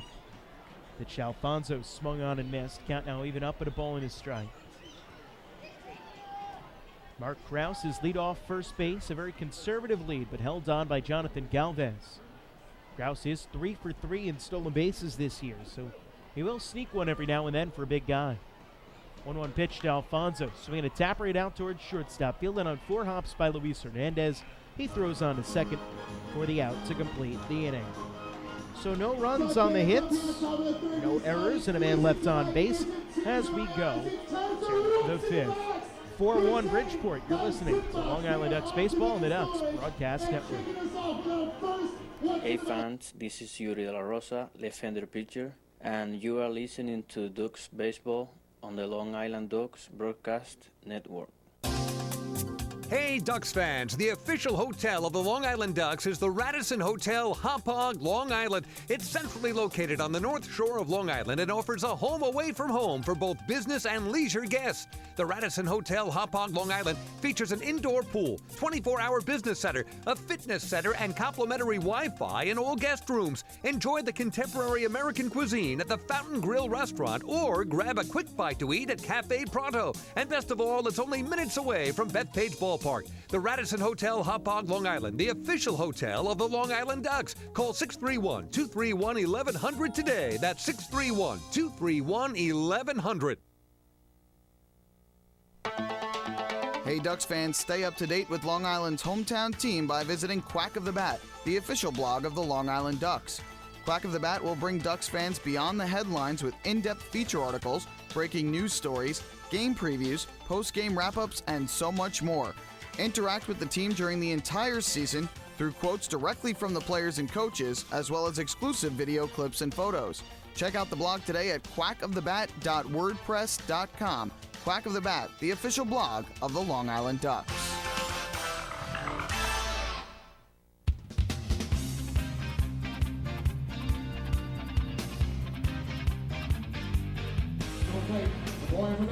Go to the top of the 5th inning, and you can chill out with a cup of Hampton Coffee Company Gourmet Iced Coffee, available at the concession stands at Bethpage Ballpark. Hampton Coffee is the preferred coffee of the Long Island Ducks.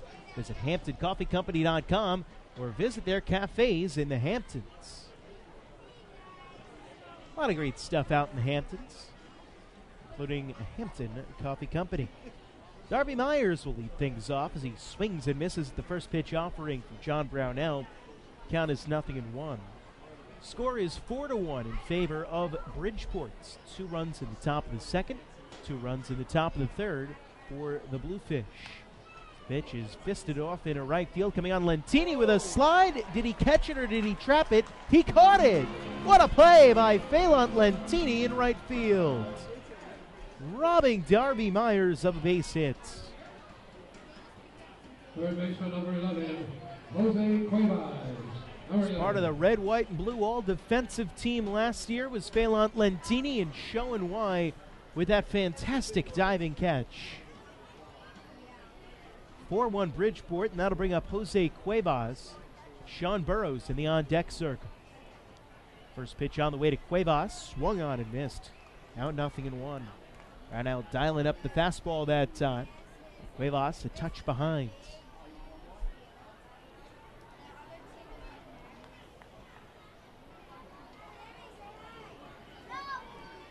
Pitch number 71 of the night for Brownell on its way. It's chopped on the ground towards second base. Backing up on it is Reyes. He fires to first and is in time to retire Cuevas for out number 2. Here are the innings. 2 up and 2 set aside on just 4 pitches for John Brownell. Much needed efficient start to this spring, as he's seemingly starting to settle back into this game after the turbulent second and third innings. The Ducks don't necessarily need length from Brownell tonight, but anytime you can get length out of your starting pitcher, it's always a good thing. So you never know what tomorrow's going to bring, or the day after, or the day after. Well, actually, the day after we know is an off day, but other than that, you get the points. It's the first pitch to Burrows is fouled up the first base line. Count 0-1. The Ducks bullpen relatively well rested after some strong starting pitching performances by Long Island in the 3-game series against the New Britain Bees earlier this week. Here's the 0-1, swinging a fly ball lifted in the air to deep right field. Going back, Lentini still going back to the warning track, and he makes the catch to retire the side. That one carried a lot further than it looked like it was going to right off the bat, but Lentini able to stay with it all the way, and it's a 6-pitch inning for John Brownell as he sets the Bluefish down 1-2-3. We go to the bottom of the 5th. It's still 4-1 Bridgeport. You're listening to Long Island Ducks baseball. Hey fans, this is pitcher Tim Melville, and you're listening to Ducks baseball on the Long Island Ducks Broadcast Network. Going way back is Joe Holden, and he is looking up, and that one is headed to field 5 at Robert Moses. The waves are gnarly, and the Ducks have tied it at 1.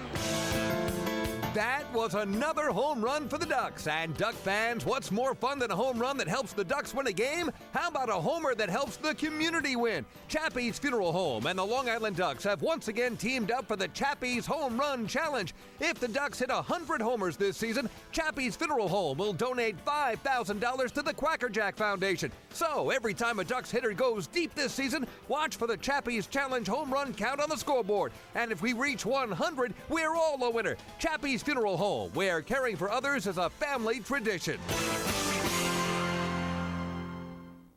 Can't get enough of the Long Island Ducks? Well, now you can get even more inside info on your favorite hometown team through Facebook and Twitter. The Ducks are constantly updating fans through social media with scores, transactions, ballpark promotions, and much more. You can even win great prizes. All you'll need to do is make a free account on Facebook and Twitter, and then visit us at facebook.com/LIDucks and twitter.com/LIDucks. Think you're Long Island's biggest Ducks fan? Get connected now.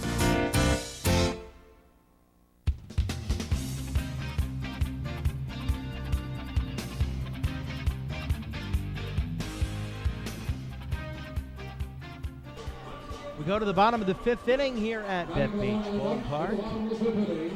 With Delta Cleary Jr. leading things off for the Ducks. Up against Corey Reard. 4-1 the score in favor of Bridgeport. Cleary Jr. followed by Dan Lyons and Phelan Lentini. Here for the Ducks, this combination was able to scratch across a run in the 3rd, albeit with 2 outs. First pitch to Delta Cleary Jr. is in for a called strike. Counting is 0-1. Take a look around the Atlantic League here in this inning. All teams in action tonight. Pitch to Cleary is hit on the ground out towards second base. Scooped there by Angel Rosa. Throws on to first in time to retire Delta Cleary Jr. for out number 1 here in the frame. But elsewhere in the league, top of the 5th inning at York. People's Bank Ballpark, the York Revolution have a 3-1 lead on the Lancaster Barnstormers in the lone Freedom Division exclusive tonight. Actually, that's just a straight-up lie. Southern Maryland's playing Sugarland tonight. That one's set to get underway in about 10 minutes down at Constellation Field down at Sugarland. Dan Lyons watches the pitch miss. Count 1 ball and no strikes. 1-0 to Lions. Fastball let her high for a strike. Count now even up at a ball in his stride. So no score obviously yet between Southern Maryland and Sugar Land because they haven't started playing. And in the top of the fifth at New Britain Stadium, it's the Patriots 7 and the New Britain Bees 1. This pitch misses into Lions. It's now 2 balls and a strike. 4-1 here. Bridgeport on top of Long Island. Here's the 2-1. Swing and a miss. Good pitch by Reardon. With the slider on the outside half, and Lions pulled off ahead of it.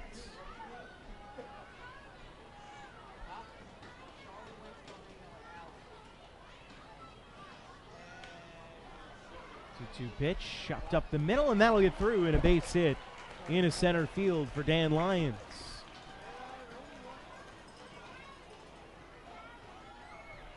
So Lyons squeaks one through for a base hit. He's now 1 for 2 today. That'll flip the lineup card over and bring up Phelan Lentini.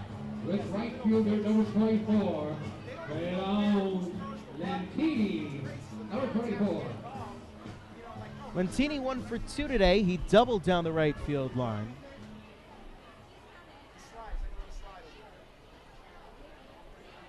Came around to score on an Anthony Vega single.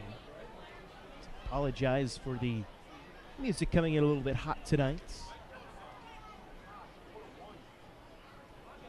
Here's the first pitch to Lentini. No one misses low. The count 1 ball and no strikes.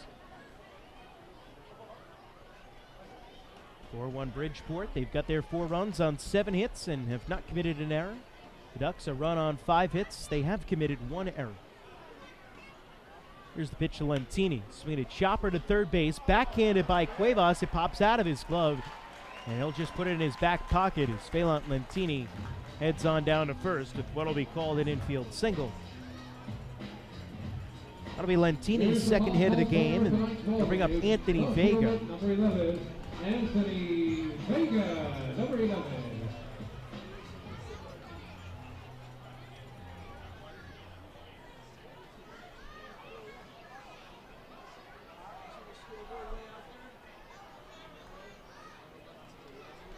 Vega has the lone RBI for the Ducks today, coming in that bottom of the third with 2 outs. Driving home Phelan Lentini with a base hit to right field. A broken bat for Vega, but he got the job done.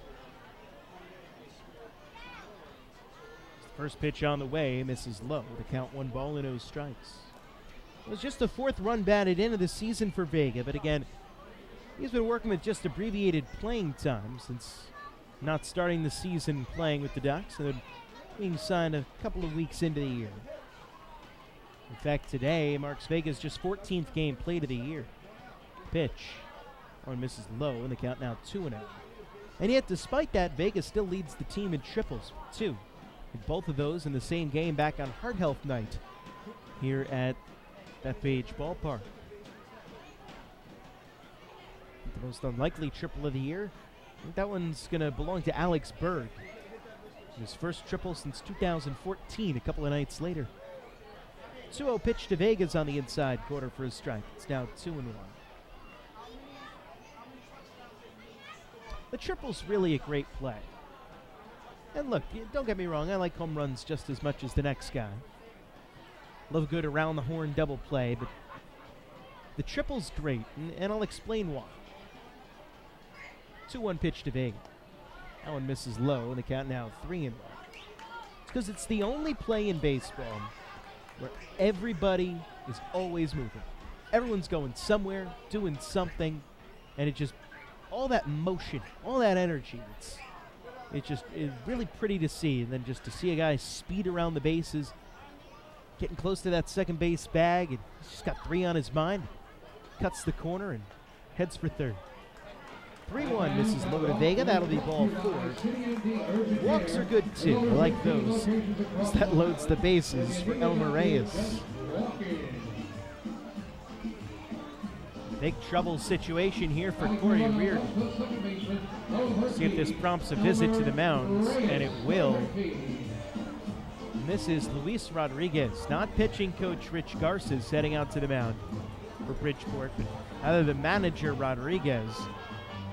And we'll see if this is just to make sure that the message sinks in. I would doubt Reardon's going anywhere in this game right now. But with the tying run now on base and the go-ahead run coming up to the plate in the form of Reyes and Angelo Sanco looming on deck, I'm sure Rodriguez wants to go out, talk with his infield and his catcher and just make sure that absolutely nothing gets lost in translation. And that everyone's on the same page in terms of what the game plan is going to be here on any given situation.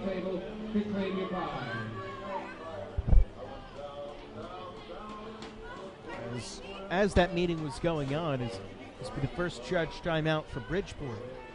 Santiago Nessie, the backup catcher, went out to the bullpen, presumably to start warming up a Bluefish reliever. So here's Reyes, right-handed batter. First pitch on the way. Breaking ball misses high and inside.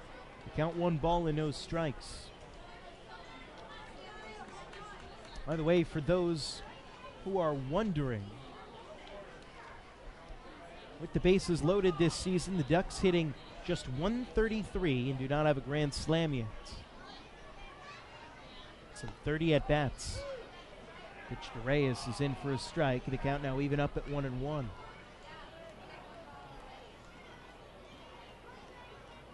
Elmer Reyes, though, he is 1 for 3 with 3 RBIs in these bases loaded situations this year. So I wouldn't read too much into that. 1-1 pitch is fouled back. It's now 1-2. Whenever you're dealing with 3 at-bats, I mean, it's not going to tell you much. But still a glimmer of hope for the Ducks. Bases loaded, 1 out. Bottom of the 5th inning, trailing by 3. Elmer Reyes at the plate, the number 3 hitter. 1 for 2 so far today with a single and a fly out. The pitch pops it up. Back behind home plate, shedding the mask, looking for a play. The catcher, and Heel makes the catch over by the screen. And Reyes fouls out for out number 2.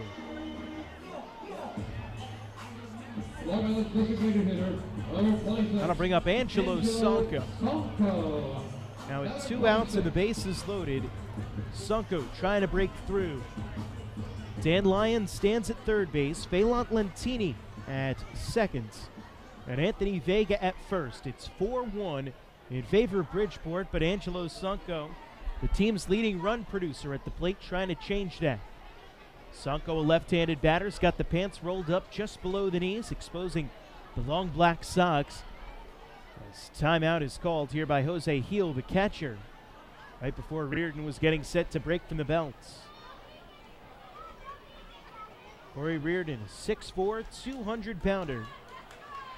Comes to the high set. First pitch, Sanco hits it off the end of the bat, a knuckleball, and on a dive, making the catch is Angel Rosa, and that will retire the side. Highway robbery by Angel Rosa, taking away a base hit for Angelo Sanco, and the Ducks, despite loading the bases, are not able to score. We go to the 6th, 4-1 Bridgeport. You're listening to Ducks Baseball, the Ducks Baseball Network. Hey fans, this is pitcher Tim Melville, and you're listening to Ducks Baseball on the Long Island Ducks Broadcast Network. Going way back is Joe Holden, and he is looking up, and that one is headed to field 5 at Robert Moses. The waves are gnarly, and the Ducks have tied it at 1. That was another home run for the Ducks. And Duck fans, what's more fun than a home run that helps the Ducks win a game? How about a homer that helps the community win? Chappie's Funeral Home and the Long Island Ducks have once again teamed up for the Chappie's Home Run Challenge. If the Ducks hit 100 homers this season, Chappie's Funeral Home will donate $5,000 to the Quackerjack Foundation. So every time a Ducks hitter goes deep this season, watch for the Chappie's Challenge home run count on the scoreboard. And if we reach 100, we're all a winner. Chappie's Funeral Home, where caring for others is a family tradition. Can't get enough of the Long Island Ducks? Well, now you can get even more inside info on your favorite hometown team through Facebook and Twitter. The Ducks are constantly updating fans through social media with scores, transactions, ballpark promotions, and much more. You can even win great prizes. All you'll need to do is make a free account on Facebook and Twitter, and then visit us at facebook.com/LIDucks and twitter.com/LIDucks. Think you're Long Island's biggest Ducks fan? Get connected now.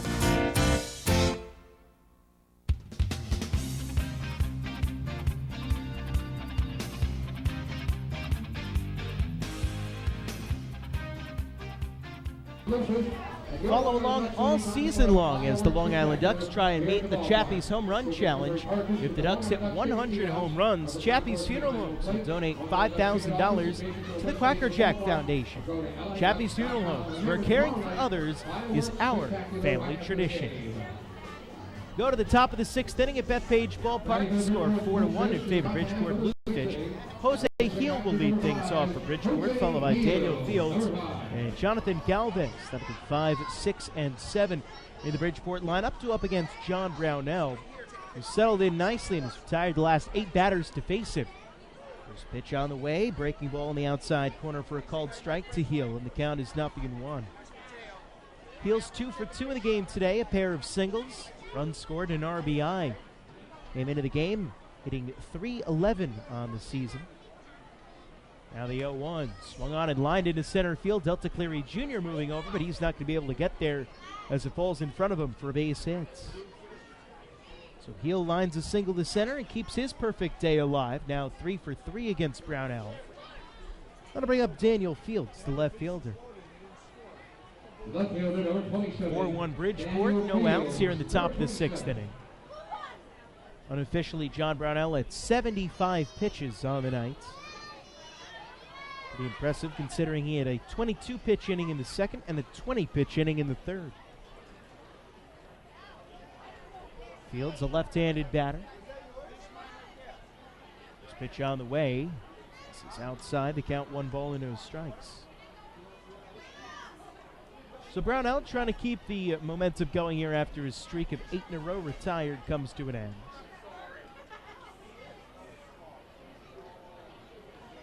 Fields rests the bat on his back shoulder. The pitch comes in and it's lined into right field. That'll be a base hit.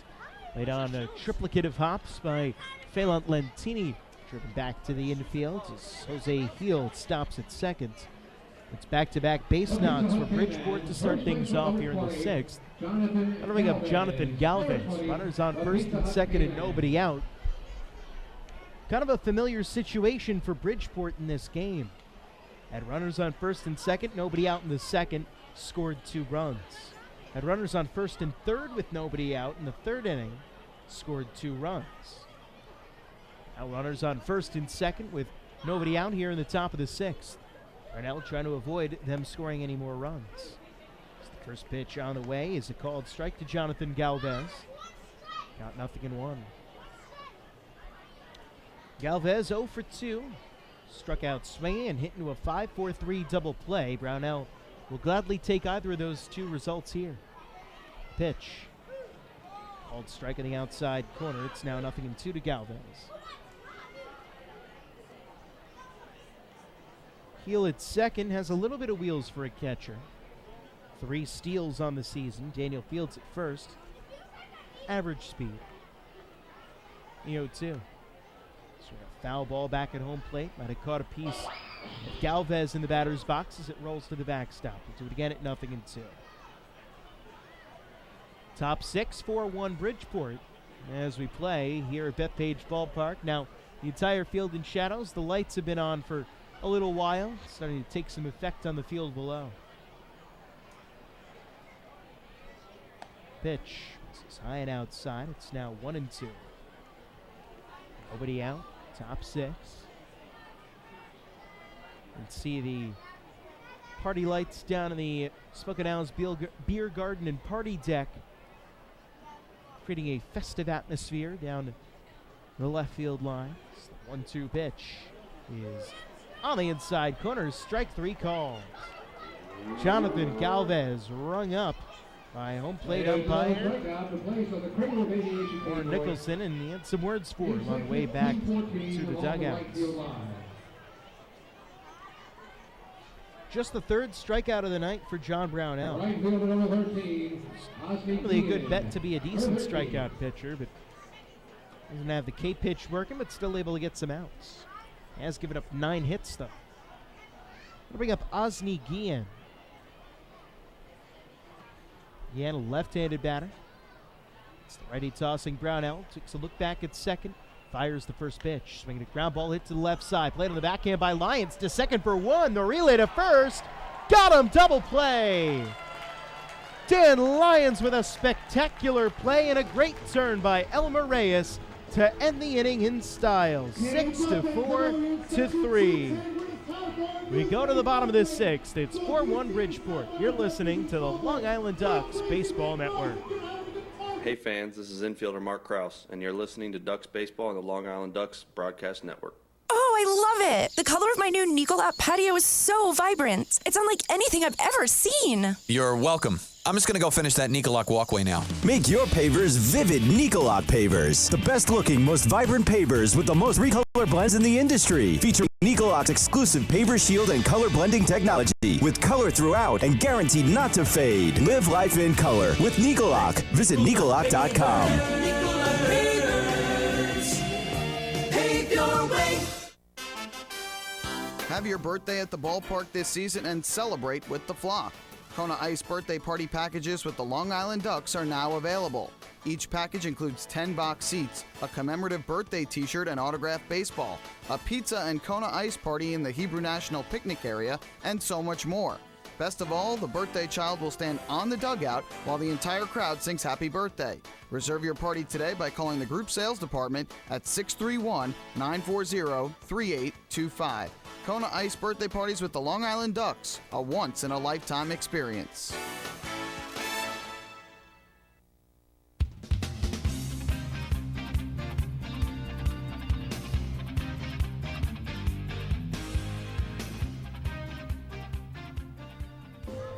We go to the bottom of the 6th inning here at Bethpage Ballpark, and attention baseball fans. This summer, the Atlantic League will play its 20th All-Star game at TD Bank Ballpark in Somerset on Wednesday, July 12th. Join the Long Island Ducks All-Stars and enjoy a perfect mid-summer night at the ballpark and catch the Atlantic League's brightest stars competing in a home run derby and the Midsummer Classic.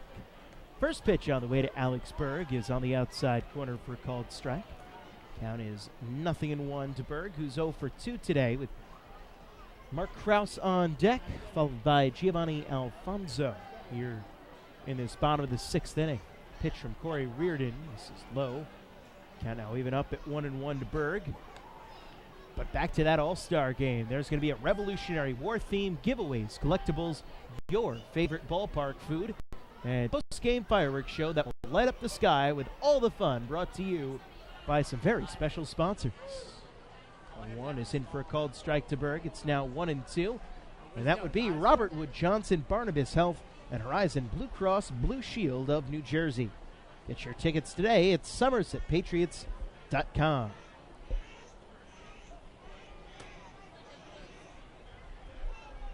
So that's happening. Count 1 ball and 2 strikes to Alex Berg as Corey Reardon heads into the windup and the pitch. And this is upstairs, and the count now 2-2. 4-1 the score in favor of the Bridgeport Bluefish. 4-9-0 for the Fish. 1-6-1 for the Ducks.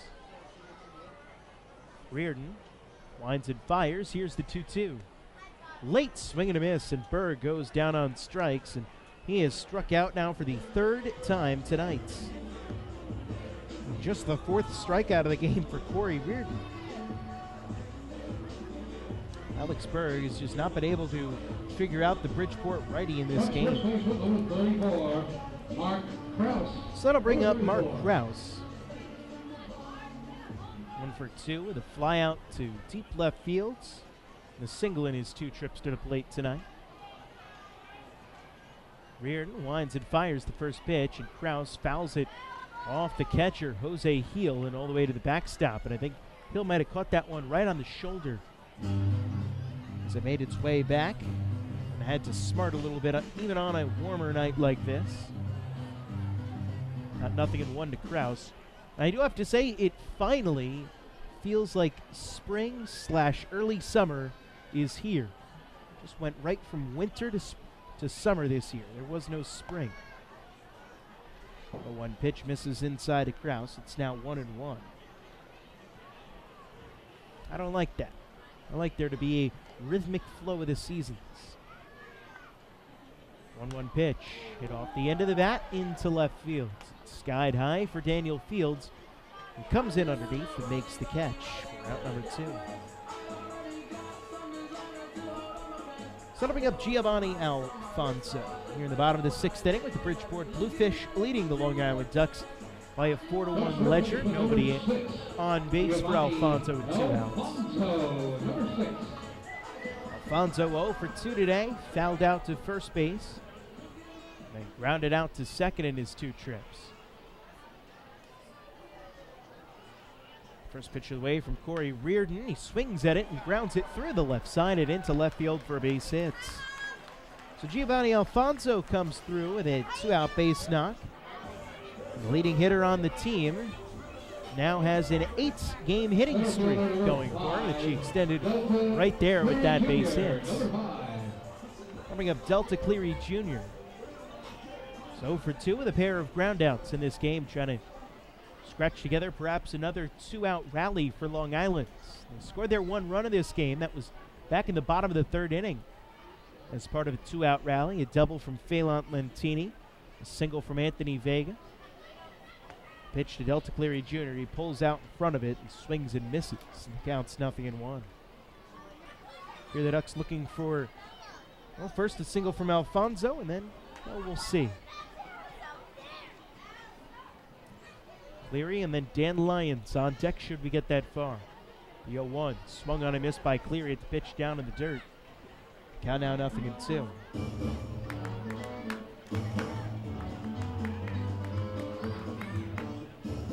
For those of you who don't follow Delta Cleary Jr. on Instagram, may I recommend to you that you do. Because he's got this really cool thing going where, I don't know whether it's a hobby or just something he does, but he does graphic design, some sports edits, some logos, and things like that. And he has a professional page. The 0-2 is down to the dirt. Runner goes. Throw down to second. Not in time. Stolen base for Giovanni Alfonso as he was off and running with the pitch. And in scoring position as Alfonso swipes his 2nd bag of the year.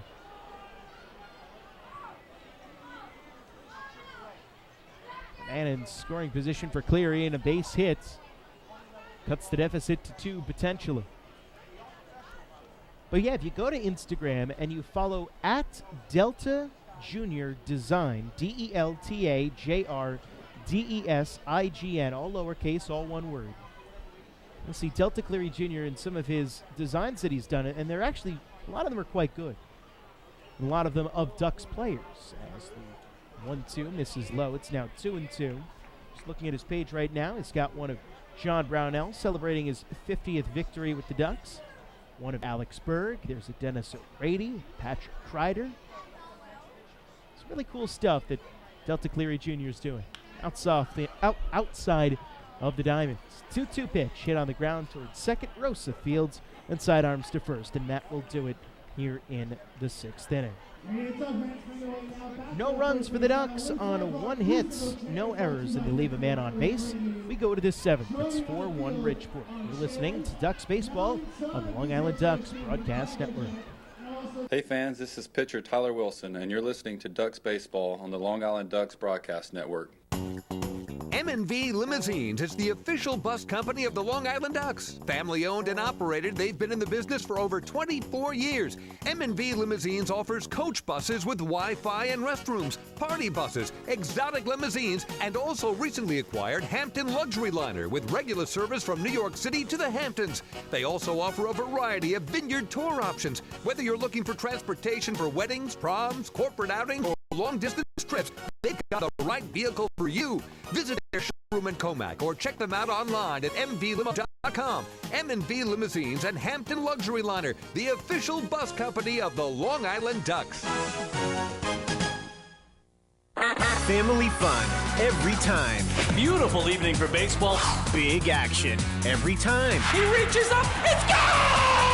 Great value every time. And the Ducks have won it 7-1. The Ducks schedule is loaded with new promotions this season, and with an average ticket price of just $10 and free parking, there is no better value on Long Island. For game times and tickets, visit liducks.com. Long Island Ducks baseball. Good times every time.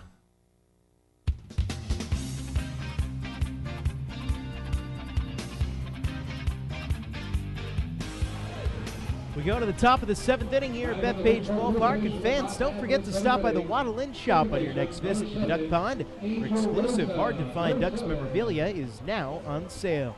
Proceeds benefit the Quacker Jack Foundation, the charitable arm of the Long Island Ducks. 4-1, the Bridgeport Bluefish lead the Long Island Ducks as we get set to start this top of the 7th inning. Angel Rosso will lead off for Bridgeport, followed by Luis Hernandez and Darby Myers. 9-1 and 2 in the Bluefish lineup as the first pitch is lifted in the air to shallow center field. Cleary Jr. coming on with a slide. Did he catch it? No, he did not. He came in and he trapped it. According to first base umpire Jorge Terran, who had the angle on the play, and no argument from Delta Cleary Jr., indicating that that was indeed the right call. So a base hit on a blooper to center field for Angel Rosa gets things going here in the 7th inning. We'll flip the lineup card over and bring up Luis Hernandez. So for 3 today. Hernandez, the former major leaguer from Venezuela. First pitch on the way. Fastball in for a called strike. Count 0-1. Hernandez from a baseball hotbed in Venezuela called Barquisimeto, which has produced just numerous ball players throughout the year. It's a fairly metropolitan area in Venezuela. As the pitch is fouled back, caught a piece of Alex Berg. What hit the ground, count 0-2. And you notice that, especially with a lot of Latin American countries where you'll see these hotbeds of baseball prop up. The Santo Domingo, San Pedro de Macorís, and Bani in the Dominican Republic really kind of jump to mind. Barquisimeto, Caracas in Venezuela. Other places that kind of come to mind is guys where you find a lot of baseball players hailing from. And there's a reason for that. As Brownell comes set. Now the 0-2. Runner goes. Misses low and inside. Berg's throw down to second on the money. They got him. Alex Berg guns down Angel Rosa 2-6 on the caught stealing. And there's now 1 out here in the 7th. And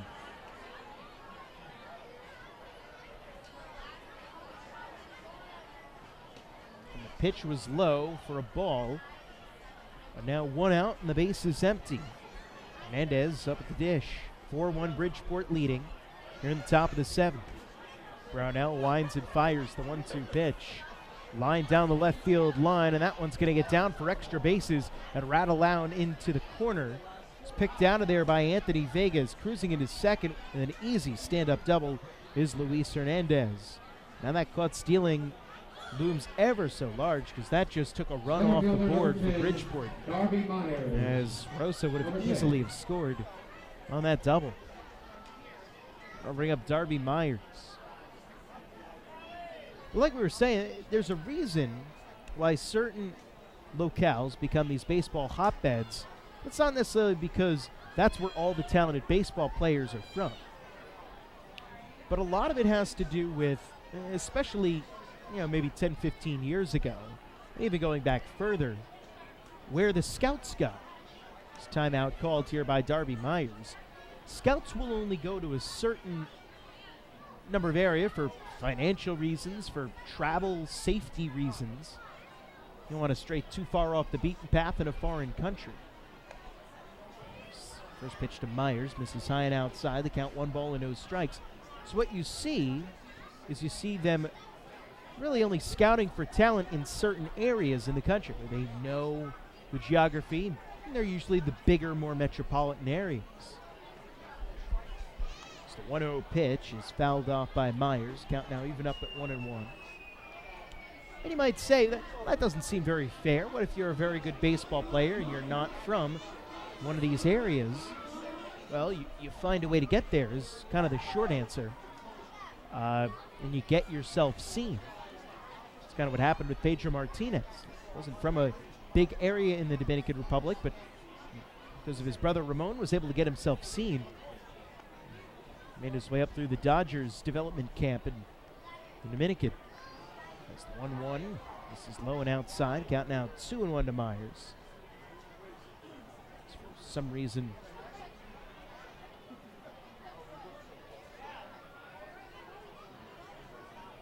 two-one pitch.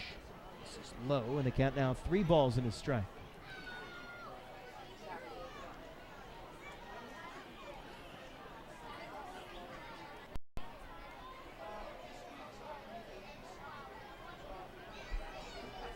Hernandez with his leadoff second. 4-1 the score in favor of Bridgeport. Here at the top of the second inning, the 7th inning. 1 out. And a pitch. It's in for a called strike. The count now 3-2.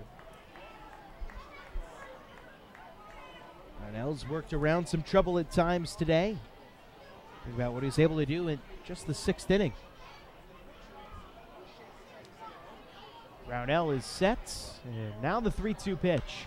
Swing a fly ball lifted in the air to center field, chasing Cleary Jr. back, still going back, sticks the glove up, makes the catch, falls down, hangs on, falls down again, gives it to Vega. Vega will come around, trying to score as Hernandez. The throw to the plate, not in time, he's safe. He scores from second base on a sacrifice fly to center field. Delta Cleary Jr. just getting up from the warning track now, and the Bridgeport Bluefish are up 5-1. What a weird play and a funky play, but Luis Hernandez able to score on a sacrifice fly to center field from second base. As Cleary Jr. went back, stumbled, fell, got up, and that was that for that.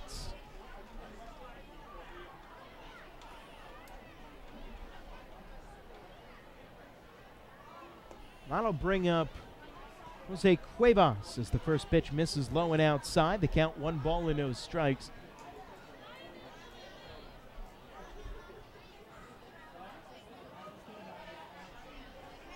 The 1-0 pitch from Brownell is in for a strike. The count now 1-1.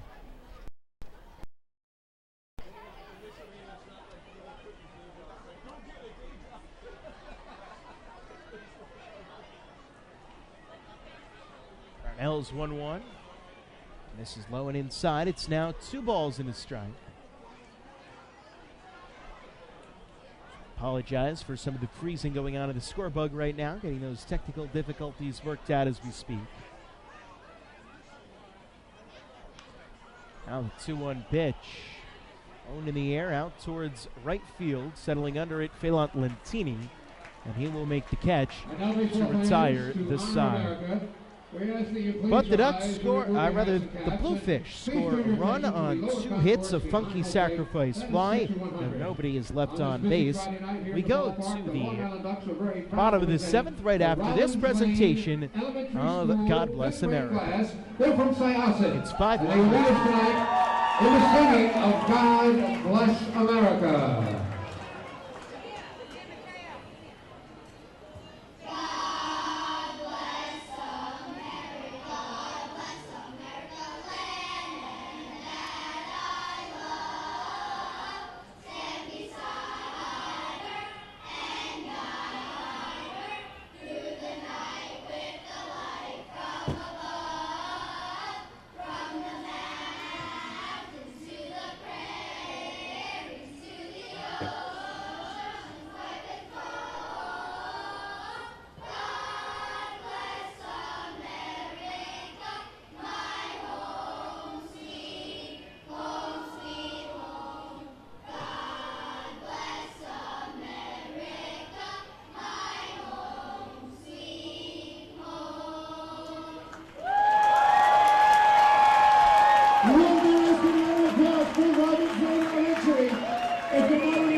ready. It's time to get on your feet for our 7th inning stretch.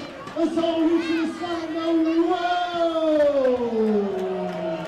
Now touch your toes and go, Hey fans, this is outfielder Angelo Sanko, and you're listening to Ducks Baseball on the Long Island Ducks Broadcast Network.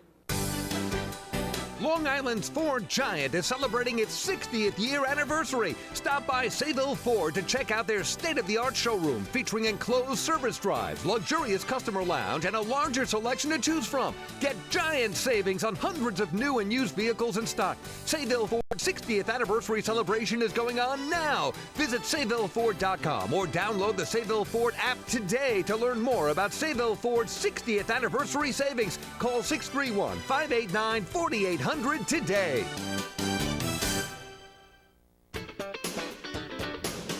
Baseball fans, the Long Island Ducks mobile app has officially arrived. Powered by Clear Vision Apps, it's your one-stop shop for all things Ducks baseball. Buy tickets straight from your mobile device. Receive game status updates with push notifications. Check out up-to-the-minute news and scores and interact with the Ducks on social media. Best of all, it's free.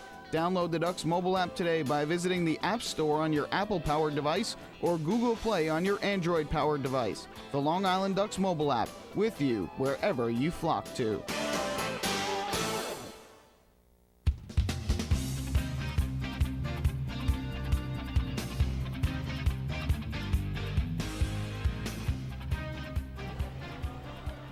To the bottom of the 7th we go, all stretched out. It's 5-1 in favor of Bridgeport.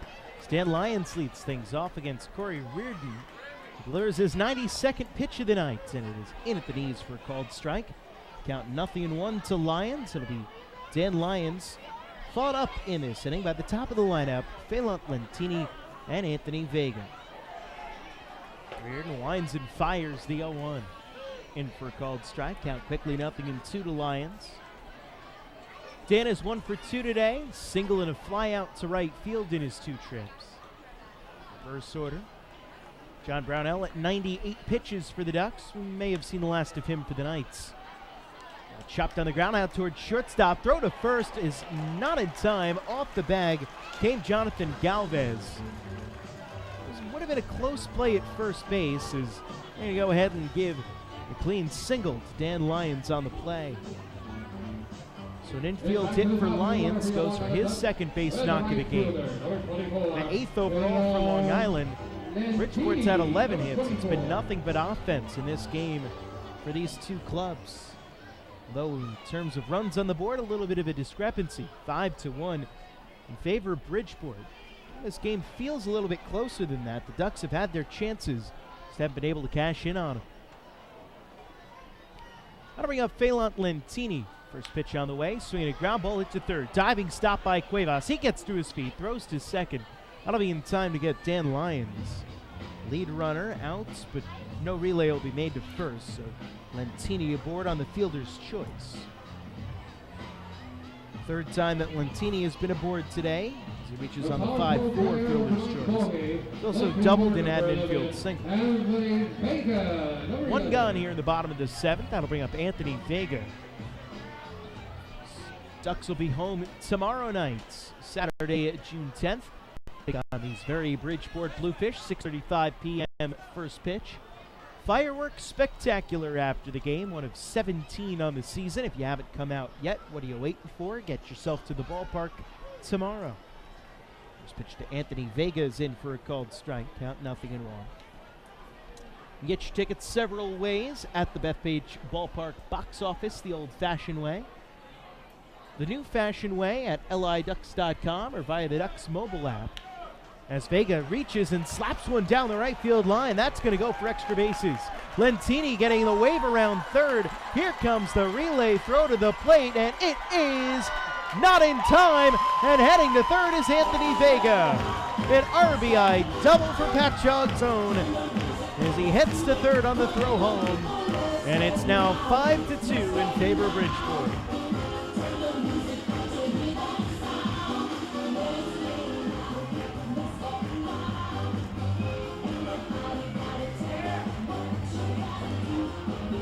Vega reached for a ball on the outside part of the plate and was able to get around on it and send it right down the right field line.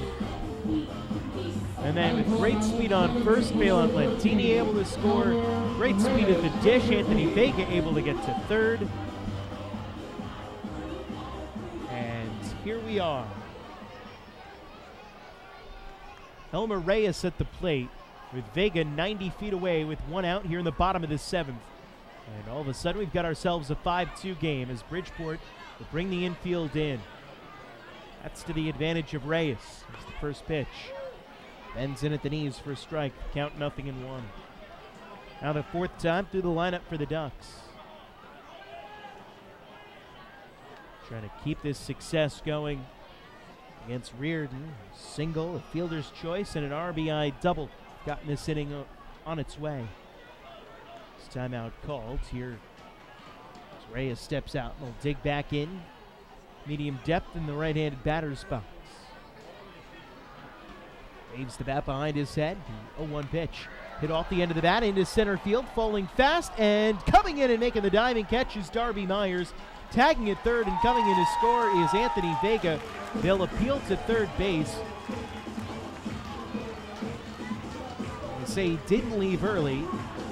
Bridgeport thought he had, but he didn't. It's a sacrifice fly for Elmer Reyes, and it's 5-3 Bridgeport. The Ducks have scratched across two here in the seventh.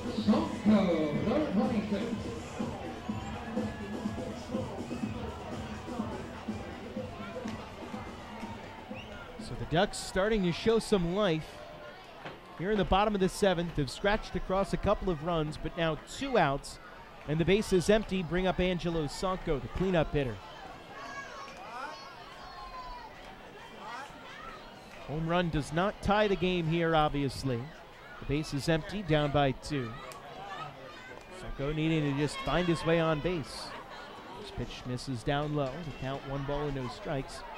Not that a home run wouldn't be a bad way to get on base. It still counts.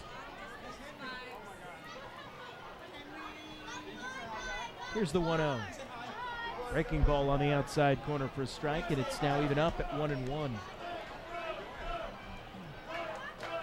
If Sanco keeps it alive, Alex Berg is on deck. He represents the tying run.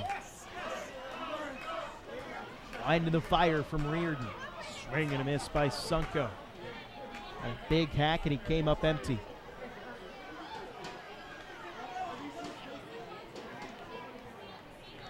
(5-3) Bridgeport on top. Bottom of this seventh. Base is empty. 2 outs. 2 runs already home here in the frame for Long Island. The 1-2 pitch. Allen misses low, and the count now 2 balls and 2 strikes. Reardon a slow walk to the back of the mound to collect his thoughts. Before he toes the rubber from the extreme first base side. Steps back, and now the pitch. Breaking ball on the outside corner. Strike 3 called. Sanco goes down looking. Second time he's struck out tonight, and the 5th strikeout overall for Corey Reardon in the game. We go to the 8th. It's 5-3 Bridgeport. You're listening to Long Island Ducks baseball. Hey fans, this is pitcher Patrick Kreider, and you're listening to Ducks Baseball on the Long Island Ducks Broadcast Network. PSEG Long Island is making things work for you with over 10 energy efficiency programs that can help you save on your monthly electric bill. From our free online energy analyzer and in-home energy assessments to rebates on energy-efficient air conditioning, even discounts on LED light bulbs. Helping you save on electricity is our job. What to do with your savings? Flight 85 now boarding for the magic of Orlando. Is entirely up to you. Visit psegly.com/save money. Just one more way PSEG Long Island is making things work for you. Take your group out to the ball game this season and enjoy all the fun of Ducks baseball at discounted prices with the picnic area, luxury suites, the Smokin' Owl's party deck, and so much more. Bringing your group to the game will be an unforgettable experience. The Ducks even offer opportunities to sing the national anthem, serve as the Ridgewood Savings Bank color guard, be the Nickelback Dream Team, put on a pregame performance, or shag fly balls during Ducks batting practice. To book your outing today, call 631-940-3825 and ask for the group sales department. Long Island Ducks Baseball. Good times every time.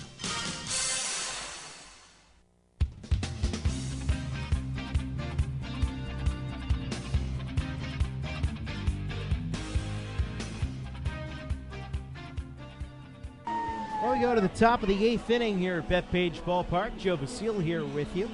Bridgeport Bluefish lead the Long Island Ducks by a score of 5-3, and the Ducks send a new pitcher into the game. It is the lefty Jim Fuller. So Fuller in for John Brownell. Get you Brownell's final line in just a moment, but first we'll tell you a little bit about Jim Fuller. He is a left-handed pitcher, and he comes into this game making his 17th appearance of the season. He's got a 1-0 record with a 1.98 ERA, 13 2/3 innings pitched. He's allowed 10 hits, 3 runs, all of which were earned, 17 strikeouts, 5 walks, and opponents hitting just a $196 against Fuller. So John Brownell's night is done. 7 innings, 11 hits, 5 runs, 4 earned. And he struck out 3 on the night. Unofficially, 398 pitches. So Brownie out, Fuller in. He will go up against Sean Burrows. First pitch on the way, lefty-lefty matchup. It's on the outside corner for a called strike. And the count's 0-1.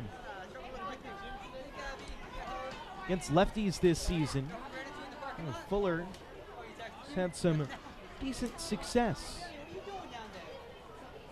Comes set, just below the letters. Look over at the phantom runner at first, and now the pitch. And this is low and outside. The count now even up at 1-1 to Burrows. But this year against lefties, Jim Fuller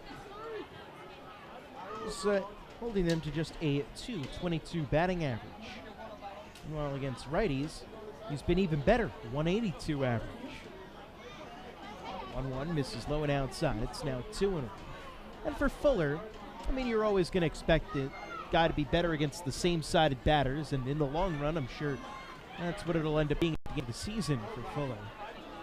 But he's a guy who can get both lefties and righties out. He's not simply a loogie, as the kids like to say. As the 2-1 pitch is down at the knees for a strike, it's now 2-2. Or a left-handed one-out guy. L-O-O-G-Y. It's the funky abbreviation that people give to those kinds of left-handed specialists.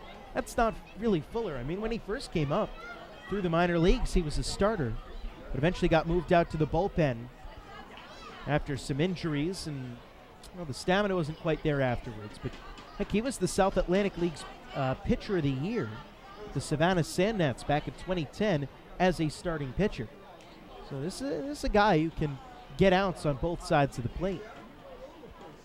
But here, tasked with the lefty Sean Burrows, the 2-2. Just did miss outside. The count now full, 3 balls and 2 strikes. For what it's worth, Sean Burrows at the plate against lefties this year, hitting .317 with a .404 on base percentage. It's pretty good, but not quite his .360 batting average that he has against right-handed pitching. Pitch to Burrows is spanked foul down the left field line. That'll get out of play. We'll do it again at 3-2. And you can certainly see for Burrows, especially when you look at his Atlantic League stats, in these now, well, going on 4 years that he spent in the Atlantic League, why he was such a highly regarded prospect. I mean, he's done nothing but hit since he's been here. But I think what he suffers from really is, well, he's got some injuries. He doesn't run like he used to. 3-2 misses low and outside for ball 4. Burrows is sent on down to first. Leadoff walk here in the 8th inning, and that'll bring up Jose Heel, the catcher. I think what he struggles from a little bit is being too much of a known commodity. You know, you get guys who, you know, when scouts come out, they look at the roster, they look at the lineup for that day, and maybe even peruse the stat pack, and they go, oh, Burrows is here. Okay, I know what he's all about. I don't really need to take a close look at him. Except next thing you do, you look down, all of a sudden the dude's hitting 340, 350. The first pitch to Heel is in for a called strike. Count 0-1. Heel was 3 for 3 against John Brownell.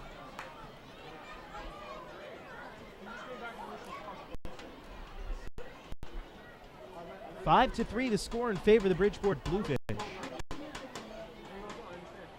Playing the top of the 8th. Pitch from Fuller. That's in at the knees for a called strike. The count now 0-2. Fuller doing such a good job, as we saw not only in the at-bat to Burrows, but here in these first couple of pitches to Jose Heel. Doing a good job of just keeping that ball right at the knees. Something that pitchers work on and are always striving to do.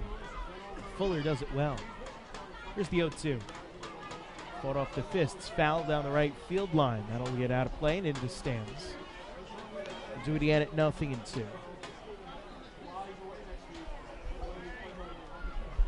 This game in its third hour here at 8:43 p.m. on the East Coast. By the way, Ducks fans, do you want frequent updates on team transactions, scores, store specials, and the status of upcoming games? Well, you can follow the Long Island Ducks on Twitter at LIDucks. 0-2 pitch from Fuller, hit off the fist to shortstop, picked out of the air by Dan Lyons, and Heel slams the bat down in frustration. About 20 feet up the first baseline as Burrows retreats back to first base. So Heel retired for the first out here in the top of the 8th inning. I'll bring up Daniel Fields. Well, yeah, at LI Ducks on Twitter. With Twitter, the faithful flock can be able to follow the Ducks and find out more information regarding nightly promotions, player signings, league activities, and more. Ducks are tweeting right now, and you can follow along at twitter.com/LIDucks. First pitch on the way to Fields is swung on and missed. Count 0-1. Fields is 1 for 3 today. Singled his last time up against Brownell back in the 6th. He's also taken a called third strike and lined out to second base. Runner on first, 1 out, top of the 8th, the pitch. This is low and away. The count now 1-1. Burrows, as we have seen tonight, it's going to take a home run or 3 singles to score him from first. Well, he did score from second on a base hit to the outfield. But, I think he was struggling. 1-1 pitch is fouled off by Fields. Count 1-2. And I mean, Burrows is a guy who's dealt with a lot of injuries and bumps and bruises and nicks and all those other things throughout his career. And so it is understandable now.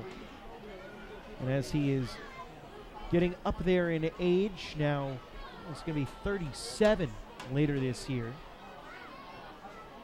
The wheels just not quite there anymore. 1-2 pitch. Check swing, but he went around for strike 3. Strikeout for Fuller is his first. And the 4th overall for Ducks pitching in the game.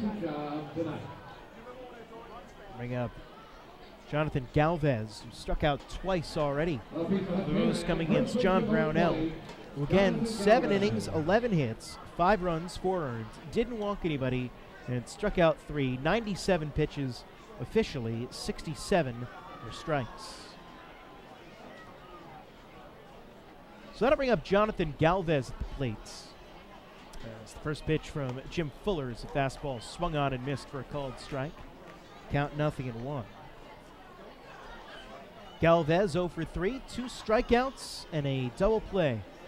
3 trips to the plate, and he's made 4 outs. Not a good day at the ball yard for Jonathan Galvez. Burrows off first, the pitch. One misses low, and the count now 1-1. 5-3 to score, as all of a sudden the sky is getting very dark overhead. Here at dusk time, it can be very tough to look up into that sky and be able to clearly see the ball. I've seen guys have some trouble with that this season. 1-1 pitch misses inside. Count now 2-1 to Galvez.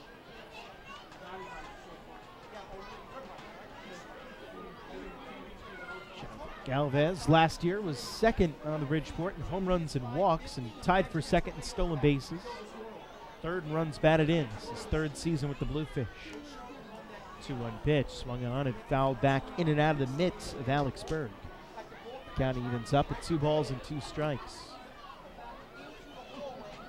A nice crowd on hand here tonight. 5,240 the announced attendance if you're playing along at home. 5240 here at the Bethpage Ballpark tonight. Good Friday night crowd. Expecting another big one tomorrow for fireworks. 2-2, lifted in the air out towards left field, but Sanko's got a beat on it, and he makes the catch, and that will retire the side. So the leadoff walk is spoiled by the Bluefish as Jim Fuller is able to strand Sean Burrows at first base. We go to the bottom of the 8th. The score is 5-3 in favor of Bridgeport. You're listening to Long Island Ducks Baseball on the Ducks Baseball Network. Hey fans, this is pitcher Zach Treese, and you're listening to Ducks Baseball on the Long Island Ducks Broadcast Network. Hey Ducks fans, the official hotel of the Long Island Ducks is the Radisson Hotel, Hauppauge, Long Island. It's centrally located on the North Shore of Long Island and offers a home away from home for both business and leisure guests. The Radisson Hotel, Hauppauge, Long Island features an indoor pool, 24-hour business center, a fitness center, and complimentary Wi-Fi in all guest rooms. Enjoy the contemporary American cuisine at the Fountain Grill restaurant or grab a quick bite to eat at Cafe Pronto. And best of all, it's only minutes away from Bethpage Ballpark. The Radisson Hotel, Hauppauge, Long Island, the official hotel of the Long Island Ducks. Call 631-231-1100 today. That's 631-231-1100. Bethpage Ballpark is a great place to watch a ball game, so why not do so from some of the best seats in the house? The Ducks are proud to present the brand new Long Island Ducks Beer Garden. Open for all fans on nights when the Smokin' Owls party deck has not been reserved, the Beer Garden will feature a variety of frosty draft and bottled brews, as well as several food choices. The area has been decked out with bar rail seating and Ducks branded furniture to provide a comfortable atmosphere for everyone. Be sure to stop by and check out the brand new Long Island Ducks Beer Garden on your next visit to the ballpark.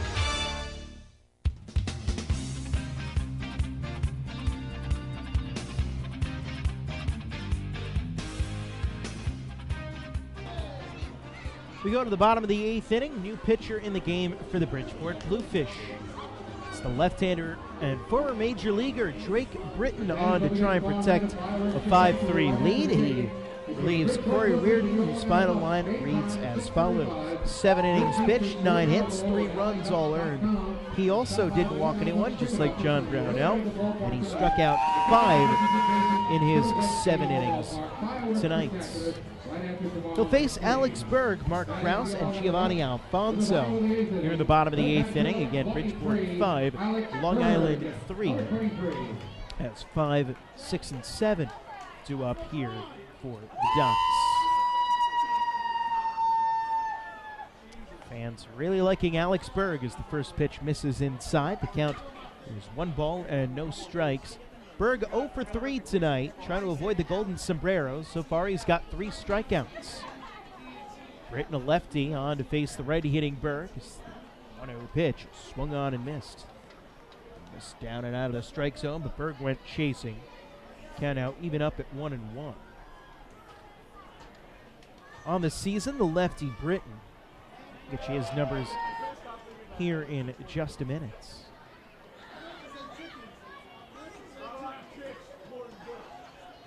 Set, now the pitch.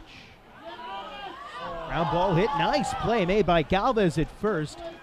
And he'll take it to the bag himself to retire Alex Berg for out number 1 here in the 8th. So Berg hit it right on the screws, but a nice play by Galvez along the first base line. Able to retire Berg for out number 1 here in the frame.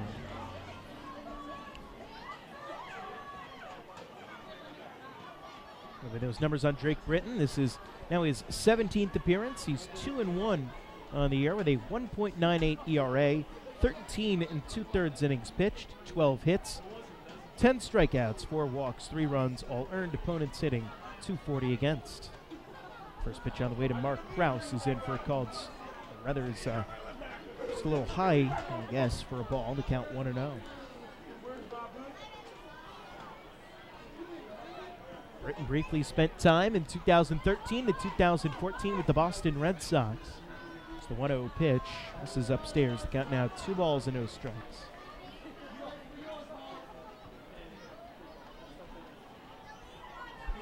.25 major league games under his belt across those 2 seasons.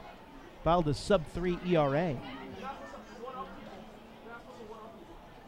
There's the 2-0 to Krause. That one is in at the knees for a strike. Count now 2-1. I don't think Kraus was a fan of that one too much.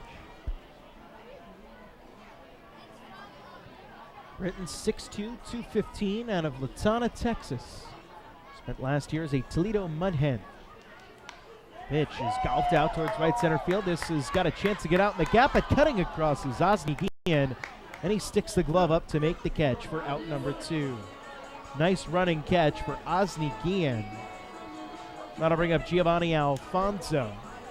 2 outs in the bottom of the 8th inning, trying to keep the inning alive. 5-3 Bridgeport leading Long Island here in the bottom of the 8th inning. Stellar evening for baseball here in Suffolk County, Long Island. Thank you for joining us wherever you might be. Coast to coast and around the globe here on the Long Island Ducks Broadcast Network. First pitch from Drake Britton. Golfed out towards left field, but a dive by Luis Hernandez makes the catch, and that will do it for the inning. Great job by Luis Hernandez to rob Giovanni Alfonso of a base hit, and it's a 1-2-3 inning for Drake Britton here in the 8th. We'll go to the 9th. 5-3 Bridgeport is the score. You're listening to the Long Island Ducks Broadcast Network.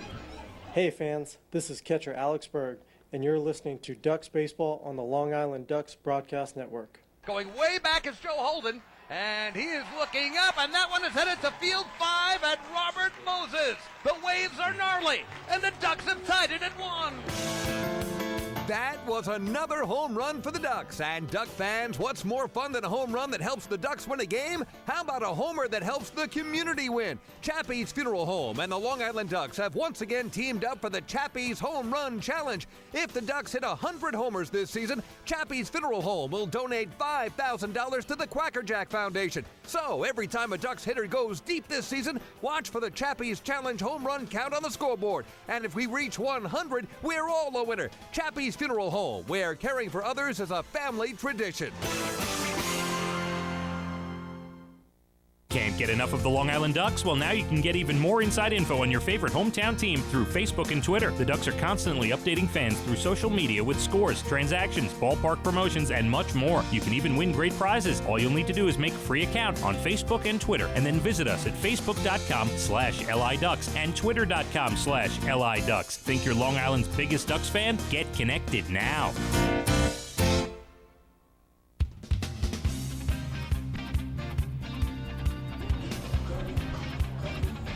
Baseball fans, have you downloaded the official Long Island Ducks mobile app yet?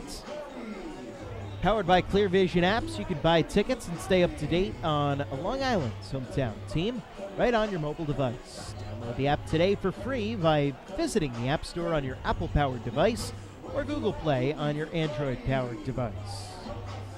Top of the 9th, new pitcher in for the Ducks. It's Rob Rogers, the righty from Islip, New York.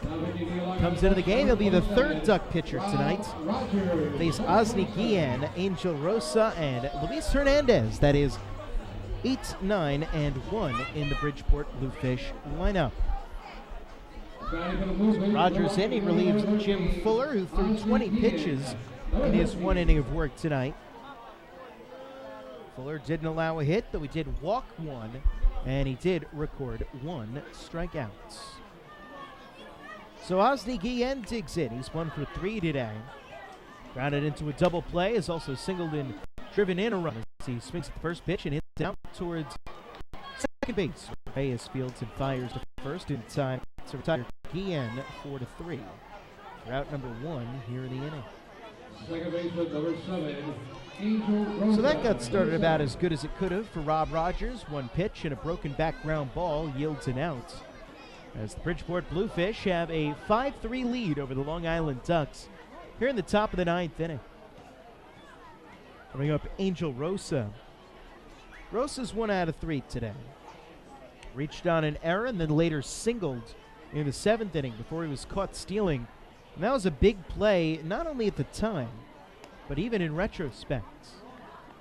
Pitch misses from Rogers in the count, 1 ball and no strikes.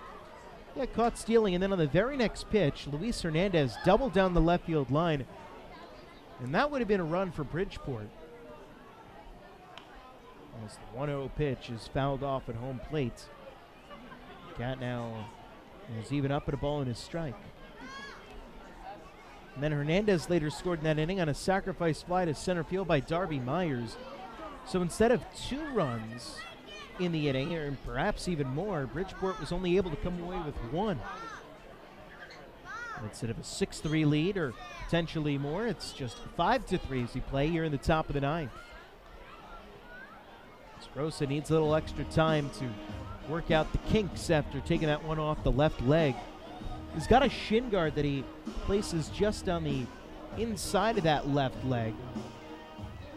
But the ball, I guess, just missed it. And a lot of times you see the guys, they just perfectly place their shin guards. But this was not the case this time for Angel Rosa, who appears to be in a good deal of pain after taking that one off the leg.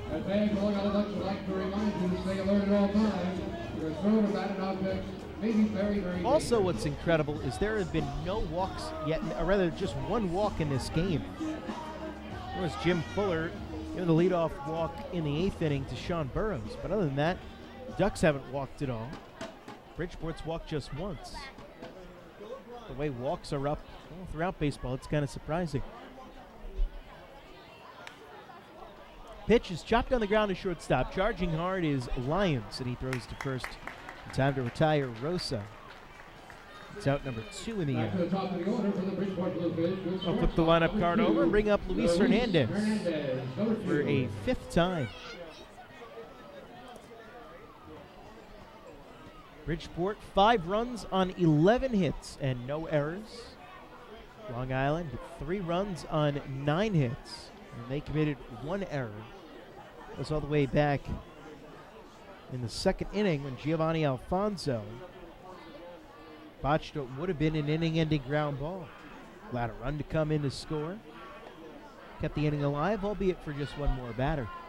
First pitch to Hernandez is a called strike, count 0-1. Rob Rogers on the mound for the Ducks. Get his season line right after this pitch.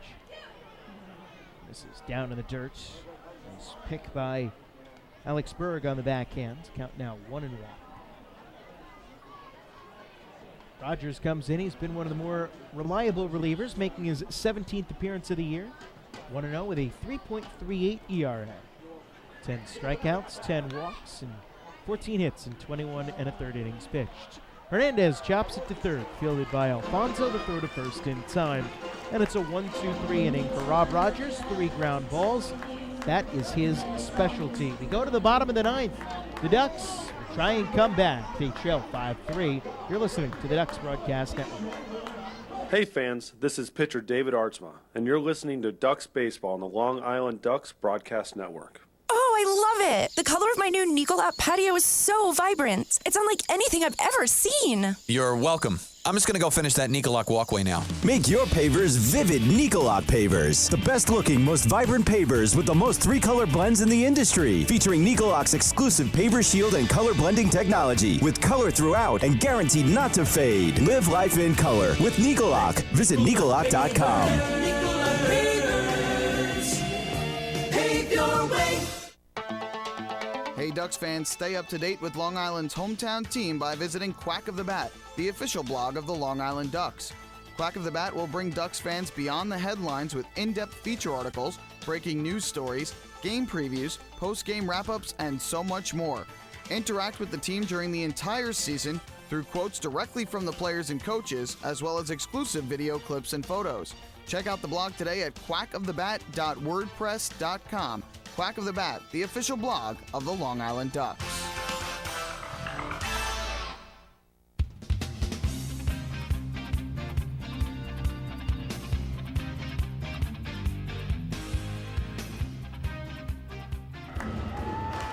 We go to the bottom of the 9th. The score 5-3 in favor of the Bridgeport Bluefish over the Long Island Ducks.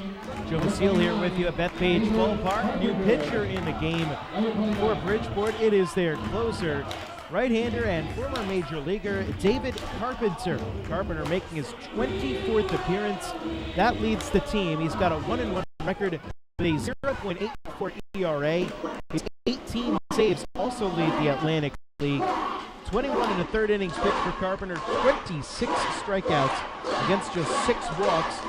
He's allowed 10 hits, 5 runs, just 2 of those were earned, and opponents hitting a paltry 133 against him. So Carpenter spent five years in the major leagues between Atlanta, Houston, Washington, the Yankees, and Toronto. Struck out 216 batters in 211 1/3 innings. Recorded 4 saves at the big league level. Now trying to record number 19 here. They'll go up against Delta Cleary Jr., Dan Lyons, and Phelan Lentini, 8-9-1 in the Long Island Ducks lineup here in the bottom of the 9th inning. It's Bridgeport 5 and Long Island 3. Carpenter comes set, delivers the first pitch. Slider on the inside corner for a called strike. The count 0-1. Cleary Jr. at the plate is 0 for 3. Grounded out back to the mound once and grounded out to second base twice.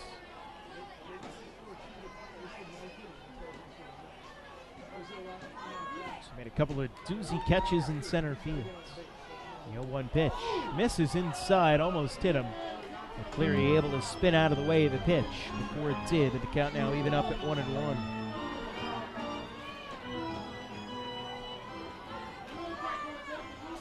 Cleary hitting .223 on the season, including his 0 for tonight. Kind of turned that around. No better time than right now, the 1-1. Checked his swing. Did he go? They appealed to third base. No swing, says Silvio Martinez. The count runs to 2 balls and a strike. Cleary Jr., if he can get on base, has got some good speed, but his run is the one that means nothing.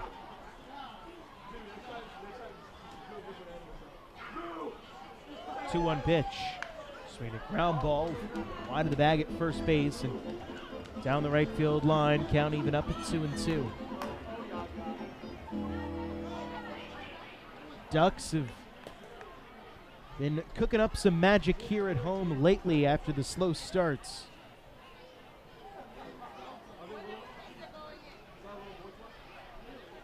Well, Mr. Waddle-off, Giovanni Alfonso, isn't due to bat until 9th in this inning. 4 Waddle-off wins this year for the Ducks. 2-2 pitch is swung on and missed by Cleary Jr., and that's strike number 3. 6th strikeout of the night for Bridgeport pitching. First for David Carpenter. Yeah, Alfonso has 3 of those Waddle-offs. Man at the plate, Dan Lyons, has the other.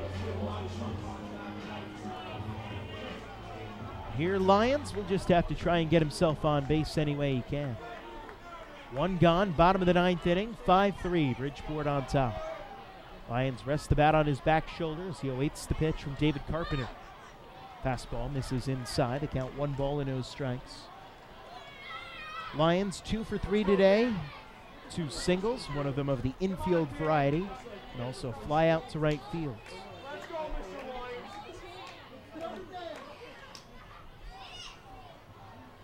Timeout called as Lyons steps out of the box. Now we'll get back in here for the 1-0 pitch. Set. Carpenter delivers on the outside corner for a strike. Count now even up at 1-1. 18 saves for David Carpenter through the first 48 games of the season for Bridgeport. They only won 27. All but 9 of their wins closed out by Carpenter as Lyons swings and misses. Count now 1-2.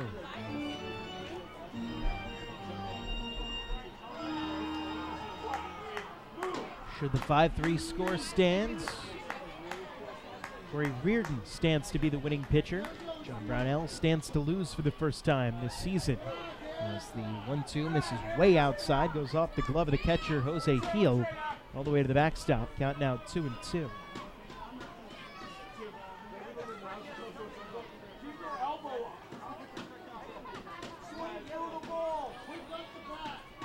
Ducks trying to make sure that Brownie has not made a loser for the first time this year. Carpenter comes set, the 2-2 pitch. Swinging a Fly ball hit in the air to right field, crossing into foul territory. The right fielder, Guillen, and he cannot get there. The ball falls down in the warning track as Guillen was battling with the sidewall down the right field line. And Dan Lyons, fortunate to breathe another life here, was with just a little bit of a better read on that ball. Guillen makes that catch.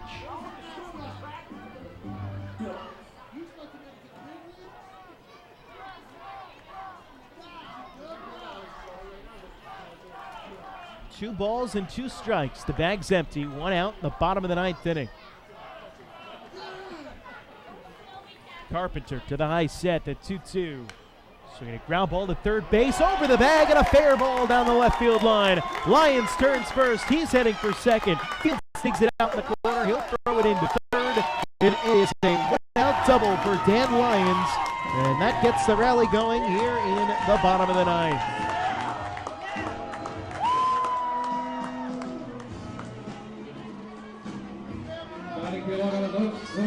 Bring up Phelan Lentini in the top of the lineup. Lentini, number 24.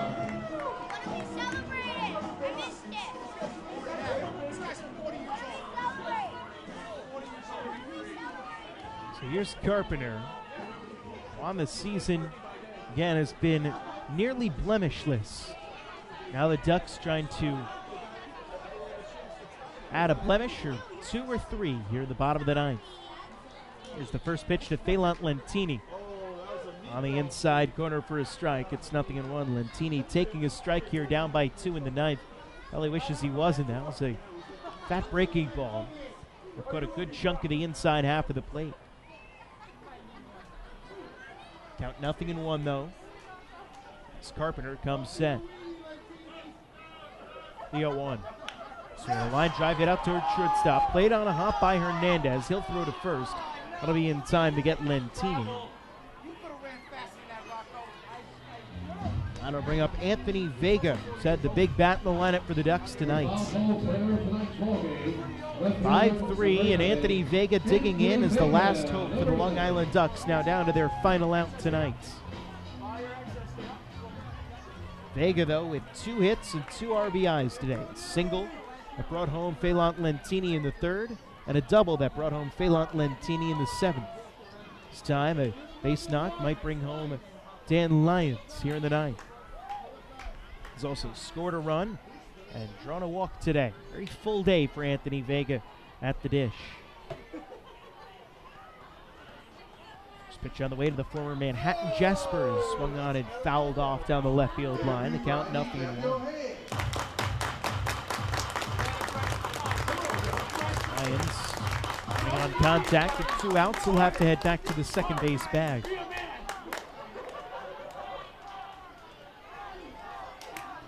Elmer Reyes stands in the on-deck circle if Vega keeps the inning alive. By extension, the game.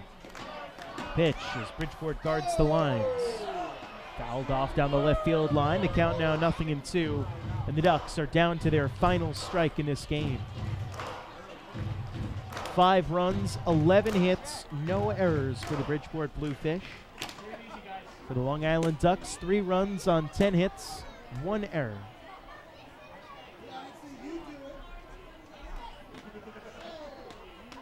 Timeout is called here by the catcher, Jose Heel, and he's going to go out and talk to David Carpenter, presumably to change the signs. That's why he asked Warren Nicholson to accompany him to the mound, make sure a timeout was not used. Bridgeport has used 1 timeout. Long Island has used 1 timeout in the game. No balls and 2 strikes, the count to Anthony Vega. 5-3 Bridgeport, bottom of the 9th inning. Carpenter set, pitch comes, it misses inside. Count now 1 ball and 2 strikes to Vega's. Heel was set up off the plate inside and tried to crowd Vega in and get him to chase. He wasn't able to get him. Vega trying to keep it alive.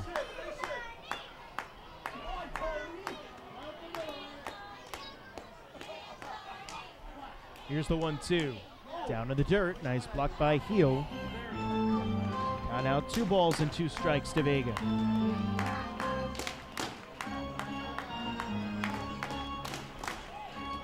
Ducks have left 7 runners on base in this game. Trying not to leave an 8th here in the 9th.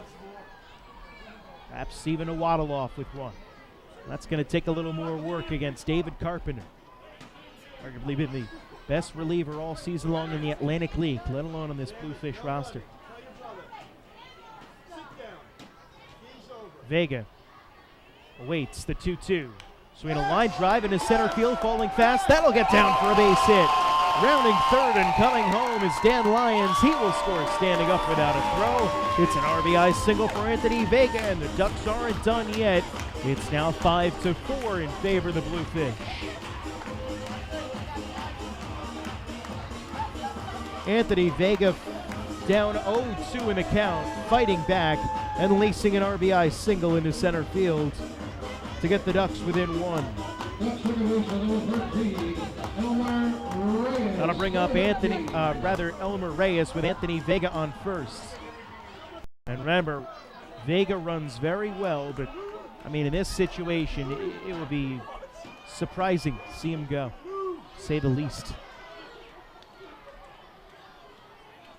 Lead off first. He doesn't. The pitch in for a called strike. Good slider from Carpenter. Counts 0-1. Reyes 1 for 3 today. Sacrifice fly and an RBI, also a single to his name.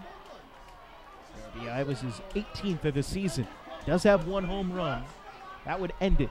The pitch, Vega runs, misses low. Throw from heel will not come. He couldn't field it cleanly. And now the tying run on second base. Stolen base for Anthony Vega, his 4th of the year.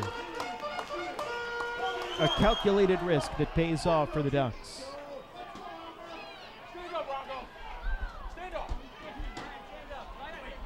Fans starting to rise to their feet. Tying run on second base. Reyes set the dish. 280 hitter. Now timeout called. And they're turning over towards the Ducks dugout, or over on the first base side. I'm not quite sure what it is. I think there's a group of fans who are maybe pulling on the net and they're kind of shaking it. I think that might be what it is, but I'm not quite sure what. Whether the umpire turned towards a fan or towards the Ducks dugout. But either way, a 1-1 will come here from David Carpenter. Pitch. Swing and a miss. Slider low and outside that Reyes went chasing on. So now for the second straight batter, the Long Island Ducks are down to their final strike.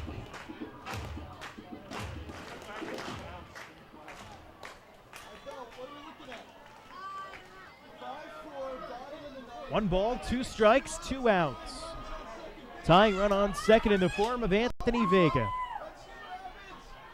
Here's the 1-2. Swing a line drive off the fist. Played on a short hop by Luis Hernandez. Throw to first is in time, and that will do it for the Ducks in this contest. They made a valiant effort, but it comes up just short here tonight as the Bridgeport Bluefish are victorious by a 5-4 margin. The winning pitcher in the game was Corey Reardon. He improves to 4-2 on the season. John Brownell gets the loss. He falls to 4-1. David Carpenter with the save, his 19th of the season. And the game took 2 hours and 40 minutes to complete. We'll take a step aside. We'll come back on the Long Island Ducks post-game show and recap this one in its entirety. That's coming up next here on the Long Island Ducks Broadcast Network. Again, the final score in this game, 5-4 in favor of the Bridgeport Bluefish. Hey fans, this is pitcher Tyler Wilson, and you're listening to Ducks Baseball on the Long Island Ducks Broadcast Network. Have your birthday at the ballpark this season and celebrate with the flock. Kona Ice birthday party packages with the Long Island Ducks are now available. Each package includes 10 box seats, a commemorative birthday t-shirt and autographed baseball, a pizza and Kona Ice party in the Hebrew National Picnic area, and so much more. Best of all, the birthday child will stand on the dugout while the entire crowd sings happy birthday. Reserve your party today by calling the group sales department at 631-940-3825. Kona Ice birthday parties with the Long Island Ducks, a once-in-a-lifetime experience. Long Island's Ford Giant is celebrating its 60th year anniversary. Stop by Sayville Ford to check out their state-of-the-art showroom featuring enclosed service drives, luxurious customer lounge, and a larger selection to choose from. Get giant savings on hundreds of new and used vehicles in stock. Sayville Ford's 60th anniversary celebration is going on now. Visit SayvilleFord.com or download the Sayville Ford app today to learn more about Sayville Ford's 60th anniversary savings. Call 631-589-4800 today.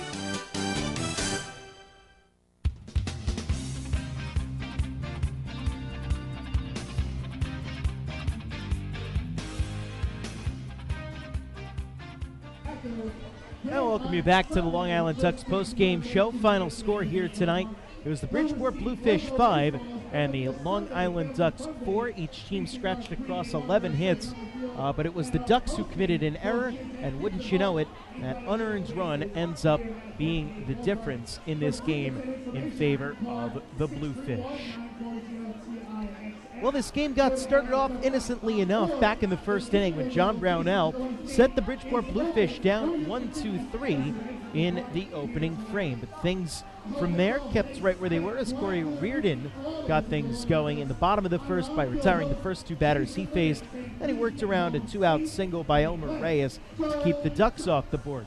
But then it was time for Bridgeport to strike, and they struck early in the top of the second inning when Sean Burrows and Jose Heel had back-to-back singles to open up the frame to put runners on first and second with nobody out. Then Daniel Fields took a called third strike, and Jonathan Galvez struck out swinging. And so that kept the runners on first and second. And still, though, in that situation, there were now two outs. However, Osni Guillen was the next batter, and he would drive a two-strike, two-out single to bring home Sean Burrows with the game's first run. And then the next batter, Angel Rosa, hit a ground ball to third base that was muffed by Giovanni Alfonso. And that allowed Jose Heel to come around to score and give Bridgeport a 2-0 lead. That lead would expand to 4-0 in the top of the third inning, when the inning would start off similar with Darby Myers and Jose Cuevas getting back-to-back base hits to put runners on first and third with nobody out. However, this time there was no magic 8-ball for John Brownell. There was a RBI single from Sean Burrows, plated Myers to make it 3-0, and then Jose Heel followed with a single of his own to plate Cuevas and give Bridgeport a 4-0 advantage. Daniel Fields then lined out to second baseman Elmer Reyes, who made a nice play on the knuckleball that was coming out his way, and Jonathan Galvez grounded into an around-the-horn 5-4-3 double play to end the inning. The Ducks struck back with a run in the bottom of the third when Delta Cleary Jr. rounded out back to the mound to start the inning, and then Dan Lyons flew out to right for two quick outs for Corey Reardon. But then Phelan Lentini drove a double down the right field line. For Lentini, it was his 10th two-base hit of the season. And Anthony Vega drove home Lentini on the very next pitch with a single, a broken bat hit into shallow right field. So the Ducks were on the board. It was 4-1 Bridgeport, and it would stay that way until the top of the seventh inning when the Bluefish would tack on another run. Angel Rosa led off the frame by singling. Then he was caught stealing a couple of pitches later. Then Luis Hernandez doubled down the left field line. That would have scored Rosa, but instead it was a runner on second and one out for Bridgeport. And Darby Myers was at the plate. John Brownell's former Phillies organizational teammate. They were drafted the same year in 2006 by Philadelphia and started off in Batavia together. There was Myers skying one in the air deep to center field, chasing Delta Cleary Jr. back, who made the catch, stumbled down, got up, and then fell back down. And that allowed Hernandez to score all the way from second on the sacrifice fly to make it 5-1 Bridgeport. Long Island struck back in the bottom of the seventh inning. Dan Lyons led off with an infield single. He was then erased on a fielder's choice hit into by Phelan Lentini. A ground ball to third. Then Anthony Vega delivered a double to score Lentini, and Vega ended up scoring later in the inning on an Elmer Reyes sacrifice fly. 2 pitches later is because they advanced to third on the throw home, with Lentini coming in to score on a very close bang-bang play at the plates. Angelo Sunko struck out to end the inning. The score was 5-3 Bridgeport, and it would go on that way as John Brownell gave way to Jim Fuller, who threw a scoreless inning, and Rob Rogers, who threw a scoreless inning out of the bullpen. Corey Reardon eventually yielded to Drake Britton in the 8th. Britton threw a 1-2-3 frame in the 8th inning. Then David Carpenter came in for the 9th inning, and the Bridgeport closer struck out Delta Cleary Jr. to open up the frame. But then after that, a double to Dan Lyons down the left field line put a runner in scoring position. Phelan Lentini grounded out on the second pitch to shortstop for the second out of the inning. Then Anthony Vega, the hero of the night offensively, 3 hits, a double, a run scored, a walk, and 3 RBIs, and a stolen base came through with an RBI single, his 3rd of the night, and stole 2nd as Elmer Reyes grounded out to shortstop to end the game. Final totals for all the hitters: Luis Hernandez, 5 at-bats. He scored 1 run, 1 hit, and did not drive anyone in, though on the Bridgeport side, the standout was Jose Hill, I should say, who went 3 for 4 with a run scored and an RBI on the night. We'll take a step aside. When we come back, we'll get you scores from around the Atlantic League. That's coming up next on Long Island Ducks post-game show.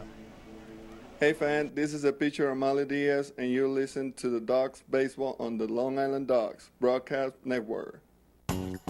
M&V Limousines is the official bus company of the Long Island Ducks. Family owned and operated, they've been in the business for over 24 years. M&V Limousines offers coach buses with Wi-Fi and restrooms, party buses, exotic limousines, and also recently acquired Hampton Luxury Liner with regular service from New York City to the Hamptons. They also offer a variety of vineyard tour options. Whether you're looking for transportation for weddings, proms, corporate outings, or long-distance trips, they've got the right vehicle for you. Visit their showroom in Comac or check them out online at mvlimo.com. M&V Limousines and Hampton Luxury Liner, the official bus company of the Long Island Ducks.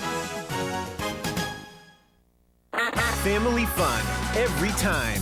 Beautiful evening for baseball. Big action every time. He reaches up, it's gone! Great value every time. And the Ducks have won it 7-1. The Ducks schedule is loaded with new promotions this season, and with an average ticket price of just $10 and free parking, there is no better value on Long Island. For game times and tickets, visit liducks.com. Long Island Ducks baseball. Good times every time.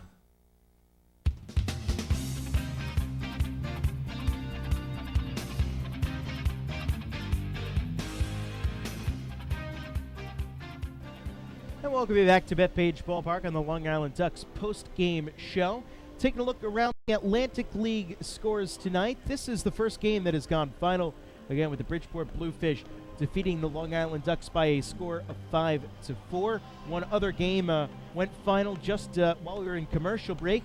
It was the York Revolution defeating the Lancaster Barnstormers by a 4-2 margin tonight at Peoples Bank Park out in York. So with the win, the York Revolution improve their record on the season to 19-28, while the Barnstormers fall to 27-21. No change there in the Freedom Division standings based on the outcome of that game. Meanwhile, on the Liberty side of things, the Somerset Patriots lead the New Britain Bees by a 9-4 score. That game right now being played in the top of the 9th inning up at New Britain Stadium in New Britain, Connecticut. Again, 9-4 the score in favor of Somerset. So a win for them. They'll maintain their 1.5 game lead over the Bridgeport Bluefish in the Liberty Division. The Ducks will fall a little bit further back now, 5 games behind Somerset, should that score end up holding. And the final game going on in the Atlantic League tonight is out at Constellation Field in Sugar Land, Texas, where the Southern Maryland Blue Crabs lead the Sugar Land Skeeters by a score of 3-2. 3-2 Blue Crabs in the bottom of the 4th inning. Here on Long Island, the final score, we'll tally it on up for you. It was the Bridgeport Bluefish scoring 5 runs on 11 hits, no errors, and 5 left on base. Long Island Ducks scored 4 runs on 11 hits, 1 error, and they left 8 on base. The winning pitcher, Corey Reardon, he improves to 4-2 on the season. The losing pitcher was John Brownell. He is now 4-1. David Carpenter got the save, his 19th of the season. The game took 2 hours and 40 minutes to play in front of an announced attendance of 5,240 here at Bethpage Ballpark. So that'll do it for us here tonight from the home of the Long Island Ducks. My name is Joe Vasile. Thank you so much for joining us. I want to thank a big thank you to Billy Horn, Ducks pitching coach, for joining us on the pregame show, and for everyone to help in preparation for today's game, especially you, the listener. Ducks are back in action tomorrow night, 6:35 p.m. start time against the Bridgeport Bluefish. Bring your kiddies, bring your wife out to the ballpark. It's a fireworks spectacular. If you can't make it, 6:20 we'll have the pregame show right here on the Long Island Ducks Broadcast Network. My name's Joe Vasile, giving you the final score for the final time. It's the Bridgeport Bluefish 5 and the Long Island Ducks 4. So long from Central Islip. We'll talk to you again tomorrow night.